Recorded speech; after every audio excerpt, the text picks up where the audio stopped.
बच्चों, कैसे हो आप लोग? एक बार फिर से आप सभी का स्वागत है आपके अपने online learning platform NEET Shastra पर। मेरा नाम है Prateek Singh, MBBS first year student at government medical college Basti. बच्चों, नीट शास्त्र पर हम आपके लिए कंप्लीट फिजिक्स, केमिस्ट्री, बायोलॉजी का रिवीजन कम क्रैश कोर्स लेके आए हुए हैं। बैच का हमारे नाम है संकल्प बैच और संकल्प लीजिए कि इस क्रैश कोर्स को आप फॉलो करेंगे और नीट 21 में आप ज़रूर से मेडिकल कॉलेज में अपना सिलेक्शन लेंगे। आज ह्यूमन फिजियोलॉजी में 5वां चैप्टर मैं लेके आया हुआ हूँ लोकोमोशन एंड मूवमेंट। ठीक है बच्चों? इसके पहले का लेक्चर जो था वो आपका excretory products and there elimination था। ठीक है? तो आगे हम कंटिन्यू करते हैं ह्यूमन फिजियोलॉजी। बहुत जल्दी से हम इस चैप्टर को खत्म करेंगे 1 घंटे में। ठीक है? पूरी की पूरी एनसीईआरटी को मैंने अपने नोट्स में बनाया है, फिर नोट्स के थ्रू मैंने पीडीएफ बनाया है। जिस अपने नोट्स से मैं पढ़ाऊँगा आपको, ये सेम नोट्स आपको आपके टेलीग्राम ग्रुप पे नीट शास्त्र ऑफिशियल टेलीग्राम ग्रुप पे आप जाएँगे और नोट्स को डाउनलोड करेंगे, ठीक है? नोट्स को पहले सबसे पहले आपको लेक्चर देखना है, लेक्चर देखने के बाद नोट्स डाउनलोड करके नोट्स को पढ़ना है, ठीक है? सारी चीज़ें आपको क्रिस्टल क्लियर हो जाएँगी, हर एक चीज़ पॉइंट वाइज़ लिखी हुई है और फिर आपको एनसीईआरटी बुक जाके पढ़नी है और एनसीईआरटी बुक के सारे डायग्राम्स को देखना है। इस तरह से बच्चों आपका ये कंप्लीट रिवीजन जो तब जाके ये सक्सेसफुल होगा एक चैप्टर पे। उसके बाद भी आपको जाके क्वेश्चन सॉल्व करने हैं, तब जाके आप इस चैप्टर से 1 से 2 क्वेश्चन हर साल एक्सपेक्टेड होता है और आना ही आना है। तब जाके आप अपने उस टारगेट को, ठीक है? बायो में 340 प्लस का जो टारगेट है, आप तब उसको अचीव कर पाएँगे। चलिए स्टार्ट करते हैं। देखो, जब बच्चों हम बात करते हैं लोकोमोशन की या मूवमेंट की, ठीक है? तो सबसे पहले हमारी बॉडी में लोकोमोशन और मूवमेंट की डेफिनिशन क्या है? दोनों में अंतर क्या है? उसको समझना बहुत ज़रूरी है। देखो, मूवमेंट किसी भी तरह का मूवमेंट हो सकता है, ठीक है? कोई भी चीज़ अगर मूव कर रही है, ठीक है? अब वो रोटेटरी है, ठीक है? सर्कुलेटरी है, रोटेटरी मोशन है, ठीक है? टू एंड फ्रो मोशन है, ऑस्किलेटरी मोशन है, कोई भी मोशन है, ठीक है? तो मोशन तो आप समझ गए, ठीक है? तो वो मूवमेंट है एक तरह का। मोशन हो चाहे ना हो, डिस्प्लेसमेंट होता है अगर या अगर कोई बॉडी एक जगह से स्टार्ट होती है, वापस से घूम फिर के वहीं आ जाती है, तो डिस्प्लेसमेंट उसका 0 होता है, ठीक है? तो इसका मतलब क्या हुआ कि वहाँ मूवमेंट हुआ या लोकोमोशन हुआ, वहाँ मूवमेंट भी हुआ और लोकोमोशन भी हुआ। सबसे पहले देखो समझो अगर यूनिसेल्युलर ऑर्गेनिज़म्स अमीबा हैं, ठीक है? तो उनमें साइटोप्लाज़्म की स्ट्रीमिंग होती है, साइटोप्लाज़्मिक स्ट्रीमिंग, स्ट्रीमिंग ऑफ प्रोटोप्लाज़्म, ठीक है? इसके अलावा तो ये क्या हुआ? ये एक तरह का मूवमेंट हुआ। बट क्या ये लोकोमोशन हुआ? लोकोमोशन तब होता है जब कोई चीज़ एक जगह से उठ के दूसरी जगह पहुँच जाती है। जब उसके कोऑर्डिनेट्स चेंज होते हैं, अगर कार्टेशियन प्लेन में तुम कोई कोऑर्डिनेट्स डिफाइन करो कि अगर ये पॉइंट ओरिजिन, ठीक है? वहाँ से उठ के वो बॉडी दूसरी जगह पे जाके पहुँचती है, पूरा का पूरा उसका डिस्प्लेसमेंट होता है, तो वो होता है आपका लोकोमोशन। मूवमेंट किसी भी तरह का मूवमेंट हो सकता है, ठीक है? और जितने भी आपके लोकोमोशन हैं, वो सारे के सारे मूवमेंट्स के भी एग्ज़ाम्पल हैं। इसलिए देखो एनसीईआरटी में एक लाइन लिखी हुई है कि all locomotions are movement but all movements are not locomotion. सबसे पहले देखो अमीबा, ठीक है? यूनिसेलुलर ऑर्गेनिज़म्स, अमीबा में तुम्हें क्या मिलता है? Cytoplasmic string. इसके अलावा मूवमेंट ऑफ सीलिया, फ्लैजेला और टेंटिकल्स, ठीक है? टेंटिकल्स का मूवमेंट कहाँ देखने को मिलेगा? हाइड्रा में मिलेगा, ठीक है? हाइड्रा क्या है? सिलेंडरेटा है, ठीक है बच्चों? ह्यूमन बीइंग्स देखो क्या-क्या कर सकते हैं, ह्यूमन बीइंग्स क्या कर सकते हैं? मूव करा सकते हैं अपने क्या-क्या? लिम्ब्स को, ठीक है? Limbs, upper limb, lower limb, हाथ-पैर, जॉस को, अपनी जबड़ों को च्यूइंग जब करते हैं, आप बोलते हैं, कुछ भी करते हैं, तो जॉस का मूवमेंट हो रहा है, ठीक है? आईलिड्स का मूवमेंट हो रहा है, ऊपर-नीचे, ठीक है? इसके अलावा टंग का मूवमेंट हो रहा है, जिसकी वजह से मैं बोल रहा हूँ, तुम लोग सुन पा रहे हो? तो ये सारे क्या है? ये सारे मूवमेंट्स हुए, ठीक है? लिम्ब के मूवमेंट्स का क्या मतलब है? मतलब हाथ अपना हिला दिया तुमने एक जगह से, ठीक है? सिर के ऊपर रख दिया था, नीचे ले आए, तो ये लिम्ब का मूवमेंट हुआ, ठीक है? लोकोमोशन नहीं हुआ। लोकोमोशन क्या होता है कि उस तरह का movement which causes change of place और लोकेशन। लोकोमोशन क्या है? Movement which causes change of place और लोकेशन। एग्ज़ाम्पल्स क्या-क्या है? वॉकिंग, रनिंग, क्लाइंबिंग, फ्लाइंग और स्विमिंग। आगे देखो बच्चों, पैरामीशियम, ठीक है? सिंपल एग्ज़ाम्पल देखो, पैरामीशियम। पैरामीशियम में क्या है? पैरामीशियम होता है सीलिया, ठीक है? पैरामीशियम का कैरेक्टरिस्टिक फीचर है प्रेजेंस ऑफ सीलिया। सीलिया के थ्रू क्या-क्या होता है? मूवमेंट ऑफ फूड थ्रू साइटोफैरिंक्स, ठीक है? साइटोफैरिंक्स पे मूवमेंट का फूड भी कराता है सीलिया, इसके अलावा लोकोमोशन भी कराता है। तो यहाँ दोनों काम करा रहा है। यहाँ पे पैरामीशियम में सीलिया मूवमेंट भी करा रहा है, मूवमेंट ऑफ फूड करा रहा है और लोकोमोशन भी करा रहा है। क्योंकि उसी के through coordinated movement of rows of cilia causes the water laden of food to be steered into the gullet. NCERT में बायोलॉजिकल क्लासिफिकेशन की ये लाइन है। ठीक है, तो वहाँ मूवमेंट हो रहा है बच्चों, ठीक है। और लोकोमोशन क्या हो रहा है, जब ये सीलिया के थ्रू वो पानी में एक जगह से दूसरी जगह पे पहुंच जा रहा है, पैरामीशियम पूरा उसका सेल पहुंच जा रहा है, तो वो हो गया लोकोमोशन। हाइड्रा में देखो क्या है, हाइड्रा में तुम्हारे टेंटिकल्स हैं, पहले बताया मैंने। टेंटिकल से क्या होता है, टेंटिकल से दो काम हो रहा है, कैप्चरिंग ऑफ प्रे, ठीक है, जो भी उसका फूड है उसको उससे पकड़ रहा है, ठीक है, कैप्चर कर रहा है, और दूसरा काम लोकोमोशन है ही, टेंटिकल्स का दूसरा काम लोकोमोशन। तो वैसे ह्यूमंस में भी देख लो, ह्यूमंस में क्या है, लिम्स है, अपर लिम्ब है, लोअर लिम्ब है, 4 लिम्स है, 2 पेयर लिम्स है, एक पेयर ऑफ अपर लिम्ब, एक पेयर ऑफ लोअर लिम्ब। तो लिम्ब से हमारे मूवमेंट भी हो रहे हैं, मतलब जो हमारे बॉडी पोस्चर्स, अगर तुम किसी को सैल्यूट मार रहे हो, ठीक है, हाथ जोड़ के नमस्ते कर रहे हो, कुछ भी कर रहे हो, तो ये एक तरह का तुम पोस्चर बना रहे हो, ठीक है, तो ये मूवमेंट हुआ। लोकोमोशन क्या हुआ, उठ के चल के कहीं पहुंच गए। अब सिर के बल चल के जाओ, हाथ पे चाहे पैर के थ्रू जाओ, ठीक है, अगर एक जगह से दूसरी जगह जाके तुम पहुंच गए तो वो तुम्हारा हुआ लोकोमोशन। और मूवमेंट हुआ कि तुम अपनी जगह पे ही रहे और वहां से तुमने कोई एक्शन किया, किसी को वेव किया, हाई किया, ठीक है, टाटा किया, कुछ भी किया, टाटा बाय बाय किया चाहे हाई किया, तो ये मूवमेंट हुआ। लोकोमोशन हुआ जब यहाँ से उठ के वहां कहीं चले गए। क्या मूवमेंट, देखो टाइप्स ऑफ मूवमेंट, अब हमारे ह्यूमन बॉडी में 3 टाइप्स ऑफ मूवमेंट डिफाइंड है, कौन कौन सी हैं, एमीबॉइड मूवमेंट, सीलियरी मूवमेंट और मस्कुलर मूवमेंट। जल्दी से समझ लो एमीबॉइड मूवमेंट क्या है। एमीबॉइड मूवमेंट जो वो स्पेशलाइज्ड सेल्स में ही देखा गया है, ह्यूमन बॉडी में स्पेशलाइज्ड सेल्स में देखा गया एमीबॉइड मूवमेंट। कहाँ कहाँ पे कौन कौन सी सेल्स, एग्जांपल्स इंपॉर्टेंट है, मैक्रोफेजेस, ठीक है बच्चों, macrophages and leucocytes in blood. Macrophages कहाँ होंगी, टिश्यूज में होंगी, तो macrophages and leucocytes in blood, ये दोनों में आपके एमीबॉइड मूवमेंट्स हैं। एमीबॉइड मूवमेंट्स होता कैसे, pseudopodia form by streaming of cytoplasm, ठीक है, जैसे कि अमीबा होता है ना, अब अमीबा का शेप क्या होता है, तो कोई अमीबा का शेप पूछो तो बोलते इरेगुलर, कोई रेगुलर शेप नहीं होता अमीबा का, जैसे ये अभी अमीबा हो गया, ठीक है। साइटोप्लाज्म की स्ट्रीमिंग होती है, इस वजह से अमीबा का शेप चेंज होता है, और ये सूडोपोडिया का शेप उसकी वजह से वैरी करता है, और इसी की वजह से ये सूडोपोडिया का शेप चेंज कर करके साइटोप्लाज्मिक स्ट्रीमिंग की मदद से लोकोमोशन करता है, ठीक है। इसके अलावा अमीबॉइड मूवमेंट कहाँ देखा गया है, मैक्रोफेजेस में देखा गया है, ल्यूकोसाइट्स में देखा गया, और अमीबा में तो देखा ही गया, इसीलिए amoeboid movement. Cytoskeletal elements like microfilament, cytoskeletal elements मतलब कि माइक्रोफिलामेंट्स, फॉर एग्जांपल माइक्रोफिलामेंट्स भी तुम्हारे एम्बॉयड मूवमेंट को कराने में मदद करते हैं। दूसरे टाइप ऑफ मूवमेंट है सीलियरी मूवमेंट। सीलियरी मूवमेंट क्या है बच्चों, सीलियरी मूवमेंट क्या है, internal tubular organs lined by ciliated epithelium. जहां भी कोई इंटरनल ट्यूबुलर ऑर्गन है, मतलब ट्यूब लाइक ऑर्गन है, ठीक है, और सीलिएटेड एपिथेलियम से उसकी लाइनिंग है। सीलिएटेड एपिथेलियम का क्या मतलब है, जो भी एपिथेलियम सेल्स हैं उसके ऊपर सीलिया प्रेजेंट है। तो अगर किसी भी इंटरनल ट्यूबुलर ऑर्गन में सीलिएटेड एपिथेलियम की लाइनिंग है, तो वहां पे सीलियरी मूवमेंट शो होगा। जैसे कि हमारी ट्रैकिया जो है, विंड पाइप, ट्रैकिया में भी तुम्हारे सीलिएटेड एपिथेलियम है, ठीक है, और ये डस्ट पार्टिकल्स का मूवमेंट कराते हैं, dust particles of foreign substances को बाहर भेजते हैं, ठीक है।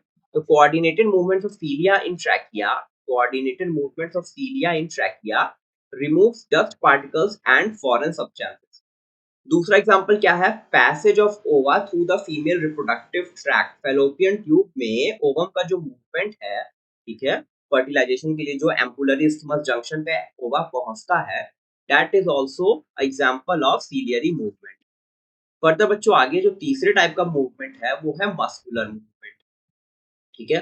3 तरह के मूवमेंट्स है ना ह्यूमन बॉडी में, एमीबॉइड, सीलियरी, मस्कुलर। तो तीसरा और लास्ट है मस्कुलर मूवमेंट।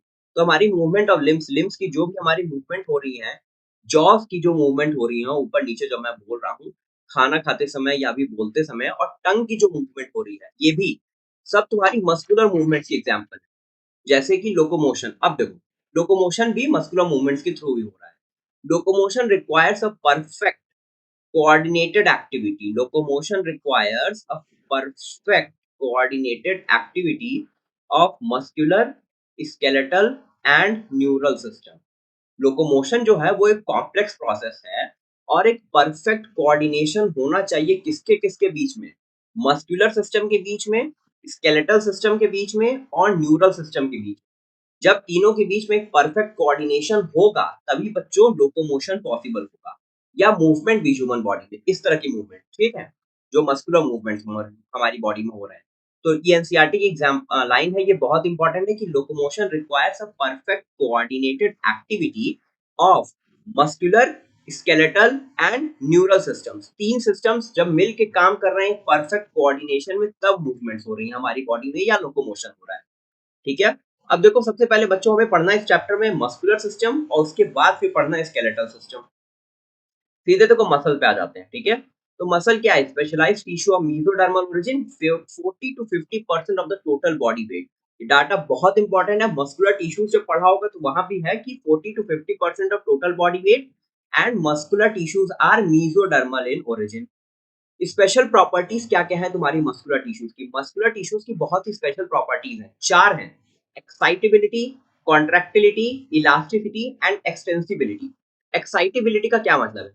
कि कोई इंपल्स अगर आती है तो उसको एक्साइट करती है। ठीक है। एक्शन पोटेंशियल जनरेट होता है। ये मसल्स की स्पेशल प्रॉपर्टी है एक्साइटेबिलिटी। कॉन्ट्रैक्टिलिटी मतलब कि वो कॉन्ट्रैक्टाइल है। ठीक है। स्टिमुलस आया तो उसकी वजह से उसका कॉन्ट्रैक्शन हो सकता है, कॉन्ट्रैक्टाइल है। एक्सटेंसिबिलिटी, कॉन्ट्रैक्शन भी हो सकता है, उसके अलावा एक्सटेंशन भी हो सकता है, मतलब एक्सटेंसिबल भी है और कॉन्ट्रैक्टाइल भी है। चौथी प्रॉपर्टी है इलास्टिसिटी। ठीक है। इलास्टिसिटी भी है। ठीक है। मतलब इलास्टिसिटी का मतलब समझ रहे हो ना, लचीला भी है। तो चार स्पेशल प्रॉपर्टीज हैं तुम्हारी, चार स्पेशल प्रॉपर्टीज हैं मसल्स की। क्या क्या है? एक्साइटेबिलिटी, कॉन्ट्रैक्टिलिटी, एक्सटेंसिबिलिटी और इलास्टिसिटी। फर्दर बच्चों देखो क्लासिफिकेशन ऑफ मसल्स, मसल्स का अगर हम क्लासिफिकेशन करते हैं तो उसके कई क्राइटेरिया है, जैसे लोकेशन के बेसिस पे, अपीयरेंस के बेसिस पे और नेचर ऑफ रेगुलेशन। लोकेशन मतलब किस जगह पे प्रेजेंट है उसके बेसिस पे, अपीयरेंस कैसा दिख रहा है, और नेचर ऑफ रेगुलेशन मतलब कि किस रेगुलेटरी प्रोसेस से वो कंट्रोल हो रहा है। ठीक है। तो हम पहले पढ़ेंगे based on location. Based on location there are three types of muscular tissues, skeletal या स्ट्रेटेड मसल्स, विसरल या स्मूथ मसल्स या non striated muscles, and the third one is the cardiac muscles. तो तीन तरह की हमारी बॉडी में muscles हैं on the basis of their location. आगे बढ़ते बच्चों। ठीक है। सबसे पहले स्टार्ट देखो, अब तीनों मसल्स ऑलरेडी जब मस्कुलर टिश्यूज पढ़ा है, टिश्यूज जब पढ़ा है तो ये सारी चीजें पढ़ चुके हो। स्केलेटल मसल्स तो मैं जल्दी से देखो तुम्हें रिवाइज कराता हूँ। ठीक है। स्केलेटल मसल्स की प्रॉपर्टीज क्या क्या है? स्केलेटल बोला क्यों जाता है? क्योंकि they are closely attached with the skeletal component. Skeletal component से क्लोजली अटैच्ड होती हैं ये मसल्स, इसलिए इनको कहा जाता है स्केलेटल मसल्स। स्ट्राइप्ड अपीयरेंस मतलब इनमें तुम्हें स्ट्रिप्स दिखेंगी, स्ट्रिप्स दिखेंगी। ठीक है। डार्क डार्क कलर की स्ट्रिप्स दिखेंगी, स्ट्राइप्ड अपीयरेंस है इनका, इसलिए इनको स्ट्रेटेड मसल्स भी कहते हैं। और they are voluntary in nature, मतलब हमारे विल पे हम चाहते हैं तब कंट्रोल होता है। जैसे बाइसेप्स मसल है तुम्हारी। ठीक है। जब तुम चाह रहे हो तब इसको कॉन्ट्रैक्ट करा रहे हो, जब चाह रहे हो तो रिलैक्स करा रहे हो, मतलब तुम्हारे विल पे काम कर रही है। ठीक है। ये हो गई बच्चा स्केलेटल मसल्स। विसरल मसल्स क्या होती हैं? विसरल मसल्स देखो, जो स्केलेटल मसल की प्रॉपर्टीज उनसे जस्ट रिवर्ट होती हैं। इनर हॉल इन कहाँ प्रेजेंट होती है पहले ये देख लो। They are present in the inner walls of hollow visceral organs. कोई भी हॉलो विसरल ऑर्गन है, मतलब अंदर से उसमें स्पेस है, उसकी वॉल्स में अंदर की तरफ प्रेजेंट होती हैं inner walls of hollow visceral organs. ये तुम्हारा लोकेशन हो गया विसरल मसल्स का, inner wall of hollow visceral organs. जैसे कि एलिमेंट्री कैनाल में, reproductive tract. They are smooth in appearance, मतलब देखने में स्मूथ। ठीक है। Smooth in appearance. ठीक है। स्मूथ इसलिए इनको स्मूथ मसल्स या नॉन स्ट्रेटेड मसल्स कहा जाता है, मतलब कोई इनमें स्ट्रेशंस नहीं है, कोई स्ट्राइप नहीं है। And they are involuntary in nature, skeletal muscles are voluntary. तीसरी सबसे स्पेशल मस्कुलर टिश्यू हमारी बॉडी में वो है कार्डियक मसल। ठीक है। They are the muscles of the heart. ठीक है। स्ट्रेटेड है ये और इनवॉलंटरी है। ठीक है। तो स्ट्रेटेड मसल्स और कौन सी थी? Skeletal muscles. और इनवॉलेंटरी मसल्स कौन सी थी तुम्हारी? स्मूथ मसल्स या visceral muscles. Many cardiac muscle cells assemble in a branching pattern to form a cardiac muscle. देखो कार्डियक मसल की ढेर सारी सेल्स ना ब्रांचिंग पैटर्न में आपस में जुड़ी होती हैं। ठीक है। जैसे कार्डियक मसल का जब तुम डायग्राम देखोगे तो बच्चा वो इस तरह का होता है। ठीक है। ढेर सारी ब्रांचिंग होती है उसमें, ब्रांचिंग बहुत ज्यादा होती है। ठीक है। इस तरह से। अब ब्रांचिंग इतनी ज्यादा एक्सटेंसिव ब्रांचिंग इसलिए होती है ना कि हार्ट को ना एक साथ कॉन्ट्रैक्ट करना और एक साथ रिलैक्स करना। तो अगर ब्रांचिंग होगी तो जो स्टिमुलस आ रहा है वो तेजी से फैलेगा। ठीक है। सार्कोप्लाज्मिक रेटिकुलम से जो कैल्शियम रिलीज होगा वो तेजी से रिलीज होगा, ब्रांचिंग होगी तब। ठीक है। और इसकी वजह से यहाँ पे एक बहुत ही स्पेशल स्ट्रक्चर भी होता है, इंटरकैलेक्टेड डिस्क होता है। ठीक है। वो भी इसी चीज में मदद करता है। गैप जंक्शन होते हैं कार्डियक मसल में बहुत ज्यादा, वो भी इसी चीज में हेल्प करते हैं। तो ये पॉइंट इंपॉर्टेंट है तुम्हारे लिए कि many cardiac muscle cells assemble in a branching pattern to form a cardiac muscle। ठीक, आगे बढ़ते बच्चों। देखो अब हम स्केलेटल मसल्स को, ठीक है, जो तुम्हारे फर्स्ट टाइप ऑफ मसल्स है स्केलेटल मसल्स या स्ट्रेटेड मसल्स, अब उनको देखो डिटेल में पढ़ेंगे, ठीक है। तो each organised skeletal muscle in our body is made up of a number of muscle bundles या फैसिकल्स, ठीक है। तो देखो जो एक अगर मसल है ना, जैसे कोई बाइसेप्स मसल है, ट्राइसेप्स है, ट्रेपेजियस है, डेल्टॉइड है, एब्डोमिनस रेक्टस एब्डोमिनस है, ठीक है, और क्या है हमारी पेरोनियस मसल है, पेरोनियस लॉन्गस, ठीक है। ये सारी जो भी मसल्स है, मतलब कोई भी एक मसल है, ठीक है, बाइसेप फीमोरिस है, ट्राइसेप फीमोरिस है, बाइसेप ब्रेकियाई है, ट्राइसेप ब्रेकियाई है। तो ये सारी जो भी मसल्स है तुम्हारी बॉडी में, एक मसल वो ढेर सारे मसल बंडल्स या फेसिकल्स से मिल के बनती है, ठीक है। और ये जो मसल बंडल्स या फेसिकल्स है ना, ये टुगेदर बाउंड होती हैं, एक कनेक्टिव टिश्यू की लेयर होती है जिसको हम बोलते हैं फेशिया। मतलब कि एक मसल जो है वो ढेर सारी मसल बंडल्स या मसल फेसाइकल से मिलकर बनी हुई है, और बाहर से इनकी एक कवरिंग होती है, ठीक है, बाहर से कवरिंग होती है कनेक्टिव टिश्यू की, जिसको हम बोलते हैं फेशिया। ठीक है बच्चों, इतना समझ में आया। अब आगे देखो, अब जो एक मसल बंडल या फेसाइकल है ना, उसमें ढेर सारे मसल फाइबर्स, ठीक है, मसल बनी है ढेर सारे मसल बंडल से, और मसल बंडल्स के अंदर ढेर सारे मसल फाइबर्स हैं, ठीक है। मसल फाइबर्स हो गए। अब मसल फाइबर देखो, ये देखो मसल फाइबर मिलके बनाया है मसल बंडल, और मसल बंडल मिलके बनाया है एक स्केलेटल मसल। ये देख लिया तुमने, क्लियर हो गया, ये फ्लो चार्ट देख लिया। अब देखो आगे देखो, ये स्ट्रक्चर देखो बच्चा, ये स्ट्रक्चर ध्यान से देखो। ये जो तुम्हारी है ना, ये एक मैंने दिखाई है मसल फाइबर, ये जो है ये एक मसल फाइबर है। ये बच्चा, ये जो है ना, ये स्ट्रक्चर, ये एक मसल फाइबर को मैंने दिखाया हुआ है यहाँ पे, ठीक है। अब ध्यान दो क्या है इसमें, ठीक है, मसल फाइबर है, बाहर की जो कवरिंग है प्लाज्मा मेम्ब्रेन, इसको हम बोल रहे हैं शार्कोलेमा। क्या बोल रहे हैं इसको हम, इसको बोल रहे हैं शार्कोलेमा। जो इसकी प्लाज्मा मेम्ब्रेन है उसको हम बोल रहे हैं शार्कोलेमा, एक मसल फाइबर की। इसके अंदर एक एंडोप्लाज्मिक रेटिकुलम है, उस एंडोप्लाज्मिक रेटिकुलम को स्पेशल नाम दिया गया था शार्कोप्लाज्मिक रेटिकुलम। और ये store house of calcium ions. अब कैल्शियम आयंस का स्टोर हाउस क्यों है, इसका फंक्शन क्या है, वो आगे भी चैप्टर में आएगा। बस इतना समझो कि जो एक मसल फाइबर है, वो समझो एक तरह की मसल सेल है, ठीक है। तो उसकी जो लेयर है, मतलब उसकी जो प्लाज्मा मेम्ब्रेन है, उसको हम बोल रहे हैं शार्कोलेमा। उसमें जो एंडोप्लाज्मिक रेटिकुलम है, उसको हम बोल रहे हैं sarcoplasmic reticulum, which is a storehouse of calcium. और बच्चा तीसरी बात कि उसका जो प्रोटोप्लाज्म है मसल फाइबर का, उसको हम बोल रहे हैं शार्कोप्लाज्म, ठीक है। तो यहाँ तुम्हारे तीन टर्म्स आए।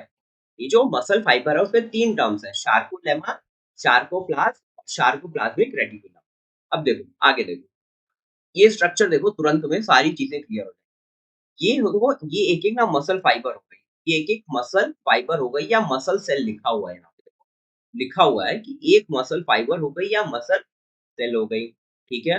अब देखो उसकी जो बाहर की प्लाज्मा मेम्ब्रेन है उसको हम बोल रहे हैं शार्कोलेमा, यहाँ बीच में ब्लड कैपिलरीज हैं जो भी है। और ये देखो ये एक एक फेसाइकल हो गई मसल बंडल। तो मसल बंडल किससे मिलके बना है, मसल बंडल मिलके बना है मसल फाइबर से, मसल फाइबर से, मसल बंडल मिलके बना है मसल फाइबर से, ठीक है। और ढेर सारे मसल बंडल्स या फेसाइकल्स मिलके बनाती है मसल। तो ये पूरी एक मसल का क्रॉस सेक्शन है, ठीक है। जो सामने तुम्हें दिख रहा है ये पूरा एक मसल का क्रॉस सेक्शन है, इसमें ढेर सारी मसल फाइबर्स या मसल सेल्स मिलके बनाई है मसल बंडल्स या फैसिकल। और मसल बंडल्स या फैसिकल ढेर सारी मिलके बनाई हुए हैं एक मसल। आगे देखो बच्चा, जो शार्कोप्लाज्म है, शार्कोप्लाज्म के अंदर ना पैरेलली अरेंज फिलामेंट्स होते हैं, जिनको हम बोलते हैं मायोफिलामेंट्स या मायोफिब्रिल्स। अभी तक तुमने क्या देखा, जो एक मसल है वो मसल बंडल्स या फैसिकल से मिलके बनी है। मसल बंडल या फैसिकल ढेर सारी मसल फाइबर से मिलके बनी है, मसल फाइबर को हम बोलते हैं मसल सेल। अब उस सेल के अंदर जो प्रोटोप्लाज्म है या साइटोप्लाज्म है, उसको हम बोलते हैं शार्कोप्लाज्म। तो उस एक मसल फाइबर सेल के अंदर, एक मसल सेल के अंदर पैरेलली अरेंज्ड फिलामेंट्स, फिलामेंट्स है, प्रोटीन के फिलामेंट्स है, जिनको हम बोल रहे हैं मायोफिलामेंट। क्या नाम दिया गया, मायोफिलामेंट्स या मायोफिब्रिल्स, ठीक है बच्चा। एक मायोफिब्रिल या मायोफिलामेंट जो है उसमें अल्टरनेट डार्क और लाइट बैंड्स होते हैं और ये प्रोटीन का स्ट्रक्चर है। डार्क बैंड और लाइट बैंड है, दोनों अल्टरनेट है, मतलब लाइट आएगा तो फिर डार्क आएगा, फिर लाइट बैंड, फिर डार्क बैंड, इस तरह से। तो इंपॉर्टेंट प्रोटीन से मिलके बना हुआ है मायोफिब्रिल या मायोफिलामेंट, एक्टिन और मायोसिन। एक्टिन जो है वो तुम्हारा थिन फिलामेंट है, मतलब पतला है, और मायोसिन जो है वो तुम्हारा थिक फिलामेंट है, मतलब कंपैरेटिवली एक्टिन से मोटा है। या ये कह लो कि एक्टिन जो है वो कंपैरेटिवली मायोसिन से पतला है। ठीक है, actin is thin filament and myosin is the thick filament. अब देखो बच्चों, तुम्हारे सामने अभी ये स्ट्रक्चर है, ठीक है, जो सिंपल स्ट्रक्चर है ये मायोफिब्रिल का स्ट्रक्चर, मायोफिब्रिल या मायोफिलामेंट, ठीक है। और ऐसे ही ढेर सारे पैरेलल फिलामेंट्स अरेंज्ड है एक मसल फाइबर या मसल सेल के अंदर, ठीक है। और बच्चों देखो, ये जो इतना यूनिट दिख रहा है ना, यहाँ से यहाँ तक, ठीक है, यहाँ से यहाँ तक, ये जो है ये तुम्हारे सामने ये शार्कोमियर है।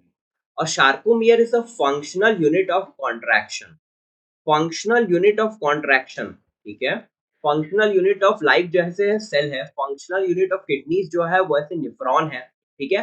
फंक्शनल यूनिट ऑफ लिवर जो है वो ग्लिसन्स कैप्सूल है। वैसे ही बच्चा, functional unit of contraction in a muscle, functional unit of contraction in a muscle तुम्हारी शार्कोमियर, ठीक है, ये नाम याद रखो, शार्कोमियर। अच्छा, ढेर सारे टर्म्स आ गए शार्को से ना, शार्कोलेमा, शार्कोप्लाज्म, शार्कोप्लाज्मिक रेटिकुलम, शार्कोमियर, ठीक है। तो मसल्स की नॉमेनक्लेचर इसी तरह से है कि हर चीज के आगे ना शार्को लगा दिया गया है। तो शार्कोमियर जो है बच्चा, ये दो जेड लाइन के बीच का स्ट्रक्चर होता है। ये जो बीच में लाइन है इसको हम बोलते हैं जेड लाइन, ठीक है। और इसका स्ट्रक्चर देखो अभी अच्छे से ना, अभी हम आगे वाली स्लाइड में पढ़ेंगे, ठीक है, बहुत प्यारा सा डायग्राम आएगा। बच्चों बस यहाँ ध्यान दो, अभी ध्यान दो तुम यहाँ पे कि ये देखो, ये जो ये मैंने पेंसिल से एसेस किया हुआ है ना, ये जो बीच में ये जो है ना, ये रेड कलर वाले, ये तुम्हारे मायोसिन है, थिक फिलामेंट है। और ये जो हल्की हल्की लाइन दिख रही है ये थिन फिलामेंट है, ठीक है। तो जहां जहां पे थिन फिलामेंट्स रहेंगे, थिन फिलामेंट जहां दिख रहे हैं वहां पे आई बैंड होता है, ठीक है, an isotropic I band, isotropic band. और जहां ये मायोसिन दिख रहा है ना इतने पोर्शन में, ये तुम्हारा ए बैंड होता है या आइसोट्रोपिक बैंड होता है। आगे वाली स्लाइड देखो, सब क्लियर होगा। ये देखो अच्छा, तुम्हारी एनसीईआरटी बुक से लिया गया है। यहाँ पे भी देखो, जैसे ये जो बीच में दिख रहा है ये हो गया जेड लाइन, ठीक है, ये हो गया जेड लाइन, यहाँ भी जेड लाइन। तो इसके बीच का, जेड लाइन के बीच का ये जो पूरा स्ट्रक्चर है यही है तुम्हारा शार्कोमियर, ठीक है, शार्कोमियर। और शार्कोमियर के बारे में मैंने तुम्हें बताया है कि शार्कोमियर इज द, क्या है, sarcomere is the functional unit of contraction in a muscle, ठीक है। अब देखो बच्चा, ये यहां से लेके, यहां से लेके यहां तक, ये जो ये दिख रहा है ना, ये तुम्हारा है, क्या है ये है बच्चा तुम्हारा मायोसिन, मायोसिन या थिक फिलामेंट। और ये जो दिख रहा है यहां से यहां तक, ये तुम्हारा है एक्टिन, एक्टिन या थिन फिलामेंट। अब देखो ये स्ट्रक्चर देखो, ये जो यहां से ये देखो, यहाँ पे देखो बीच वाला स्ट्रक्चर जहाँ पे सिर्फ मायोसिन प्रेजेंट है, ठीक है। यहाँ पे एक्टिन और मायोसिन दोनों है, ठीक है, ओवरलैपिंग एरिया। ये तुम्हारी जेड लाइन हो गई, जेड लाइन हो गई, यहाँ वाली ये जेड लाइन हो गई, ठीक है। तो ये जो इतना पोर्शन दिख रहा है ये डार्क है, इसको बोलते हैं डार्क बैंड। और ये जो इतना पोर्शन ये हल्का दिख रहा है बीच में जेड लाइन है, ये होगी लाइट बैंड, ठीक है। डार्क बैंड या ए बैंड, ठीक है, ए बैंड मतलब आई आई एन आइसोट्रोपिक, और लाइट बैंड मतलब आई बैंड, मतलब कि आइसोट्रोपिक। फर्दर देखो अच्छा, ये देखो, ये डायग्राम देखो, प्यारा सा डायग्राम देखो तुम्हारे सामने अभी जो है, यहाँ देखो मैंने बताया हुआ है, सारी चीजें देखो क्लियर है। ये हो गया एक्टिन या थिन फिलामेंट, ये ब्लू वाला हो गया एक्टिन, ठीक है, ये ब्लू ब्लू एक्टिन हो गया। ये देखो बच्चा, ये हो गया मायोसिन, मतलब थिक वाला, थिक फिलामेंट मायोसिन, जो भी रेड कलर से है ना, ये बच्चा हो गया तुम्हारा मायोसिन। ये देखो बीच में हो गया ए बैंड, इतना तुम्हारा ए बैंड या एन आइसोट्रोपिक बैंड या डार्क बैंड, ठीक है। आई बैंड बच्चों देखो यहाँ से यहाँ तक, ठीक है, आई बैंड या आइसोट्रोपिक बैंड या लाइट बैंड, ठीक है, तीनों नाम है। ये हो गया एच जोन, एच जोन जो है ना वो मायोसिन का, मायोसिन फिलामेंट का वो वाला एरिया है जहाँ पे कोई भी एक्टिन और मायोसिन के बीच में ओवरलैपिंग नहीं, ठीक है। ये हो गया जेड लाइन। ये देखो ये इतना क्या हुआ, ये इतना हुआ लाइट बैंड, इतना लाइट बैंड है, इतना लाइट है, इतना लाइट है, ठीक है। और ये बीच वाला पूरा डार्क बैंड है, ठीक है,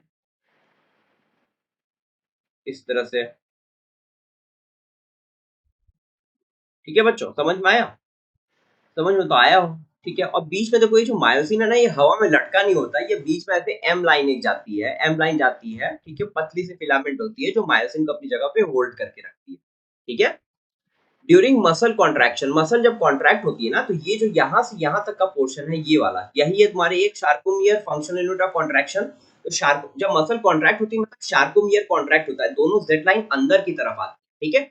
दोनों जेड लाइन अंदर की तरफ आती है, मायोसिन अपनी जगह पे रहता है, एक्टिन अंदर की तरफ धपकता है, ठीक है, इस तरह से, ठीक है, इस तरह से ऐसे होता है। समझो ये मेरे जो हाथ जो है मेरी, ये दोनों जेड लाइन है, तो इस तरह से अंदर आता है, ठीक है, मसल कॉन्ट्रैक्शन के टाइम पे। तो मायोसिन अपनी जगह पे रहता है, एक्टिन के साथ अंदर आता है। तो जब एक्टिन के साथ अंदर आएगा, मतलब ये वाला पोर्शन, ये ब्लू लाइंस तुम्हारी अंदर आएंगी, तो क्या होगा, जो तुम्हारा बच्चा, जो तुम्हारा एच जोन है, एच जोन कम होगा, मसल कॉन्ट्रैक्शन के टाइम पे एच जोन बढ़ेगा।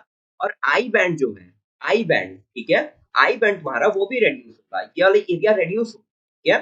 बट ए बैंड की लेंथ पे कोई असर नहीं होगा मसल कॉन्ट्रैक्शन के टाइम पे। ए बैंड मतलब कि मायोसिन, मायोसिन वाला जो है, ये वाला एनआइसोट्रोपिक मतलब डार्क बैंड, उसका कुछ नहीं होगा, वो जितना तो उतना ही रहेगा। लाइट बैंड की थोड़ी सी लेंथ कम हो जाएगी, ठीक है, लेंथ कम हो जाएगी थिकनेस मसल कॉन्ट्रैक्शन के टाइम पे। देखो जब तुम किताब खोल के खुद ये स्ट्रक्चर देखोगे एक बार, तो तुम्हें ज्यादा क्लियर होगा, ठीक है, खुद एक बार समझने की कोशिश करना। स्ट्रक्चर ऑफ कॉन्ट्रैक्टाइल प्रोटीन, अगला टॉपिक बच्चों है स्ट्रक्चर ऑफ कॉन्ट्रैक्टाइल प्रोटीन। जो एक्टिन और मायोसिन जो हम पढ़ रहे हैं ना, उनका स्ट्रक्चर बना कैसे। जो थिन फिलामेंट है तुम्हारा, उसका क्या नाम है, एक्टिन, ठीक है। एक्टिन बना कैसे होता है, देखो बच्चों, ढेर सारी ग्लोबुलर प्रोटीन्स या जी प्रोटीन्स है, छोटी छोटी, ठीक है।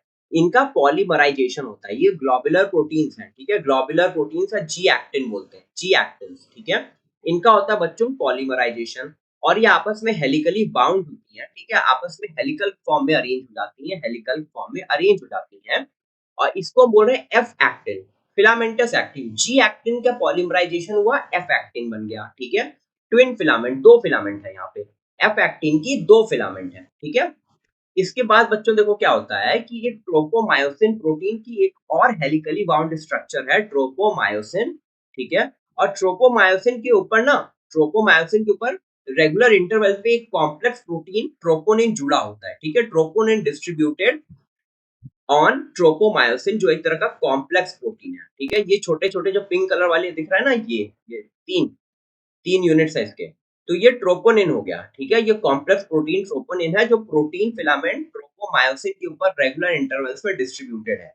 और जब ये पूरे मिल जाते हैं, तब ये बन जाता है तुम्हारा सामने, ये जो ये है स्ट्रक्चर, ये स्ट्रक्चर है, यही है तुम्हारा थिन फिलामेंट या actin. In resting state, a subunit of troponin masks the active binding sites for myosin on the actin. Resting state में क्या होता है, मतलब कि रेस्टिंग स्टेट का क्या मतलब है, जब मसल्स एकदम रिलैक्स्ड है, जब कोई कॉन्ट्रैक्शन नहीं हो रहा है। तो बच्चों रेस्टिंग स्टेज के टाइम पे जो ट्रोपोनिन है ना, ट्रोपोनिन जो ट्रोपोमायोसिन के ऊपर प्रेजेंट है, ट्रोपोनिन का एक सब यूनिट, तीन तीन सब यूनिट्स होते हैं ट्रोपोनिन के, कॉम्प्लेक्स प्रोटीन है, इस कॉम्प्लेक्स प्रोटीन है इसलिए तीन सब यूनिट, ठीक है। तीन सब यूनिट में से एक सब यूनिट जो इसका ट्रोपोनिन का, वो मायोसिन के लिए एक्टिव बाइंडिंग साइट है, मायोसिन के लिए बाइंडिंग साइट है एक्टिन पे, ठीक है।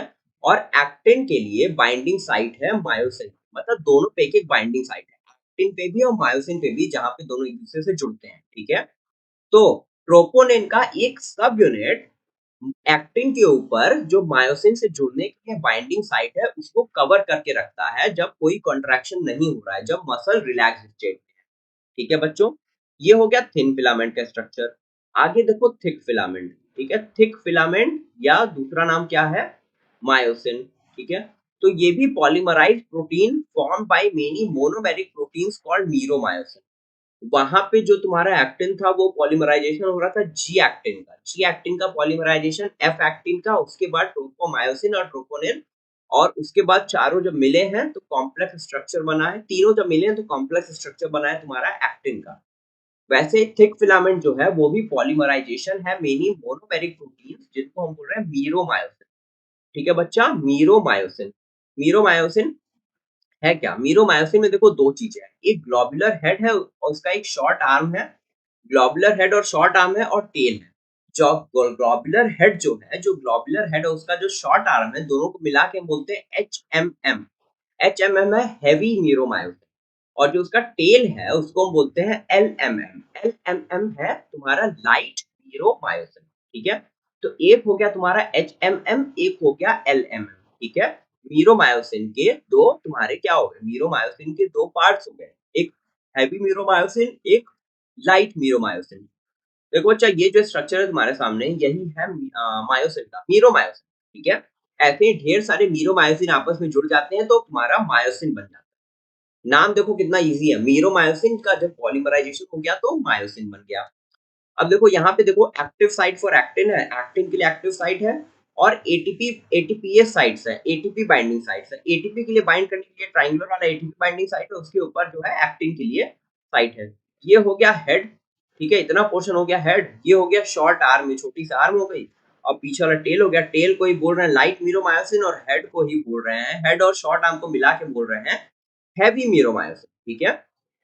या इसी को बोलते हैं क्रॉस आर्म। क्रॉस आर्म का देखो क्या मतलब है, हैवी मीरोमायोसिन जो है ना वो उठ जाता है मायोसिन में से, ऐसे उठ के अलग से निकलता है एक रेगुलर इंटरवल पे, एक एंगल पे, ठीक है। The heavy meromyosin project outwards at regular distance an angle from each other from the surface of a polymerized myosin filament known as cross arm. इसी को हम बोलते हैं क्रॉस आर्म, ठीक है। आगे बच्चों देखो जो है वो है अगला topic, mechanism of muscle contraction, ठीक है। मसल कॉन्ट्रैक्शन की मैकेनिज्म क्या है, किस तरह से मसल्स का कॉन्ट्रैक्शन हो रहा है। तो मसल कॉन्ट्रैक्शन एक्सप्लेन करने के लिए बहुत इंपॉर्टेंट नाम है स्लाइडिंग फिलामेंट थ्योरी, ठीक है।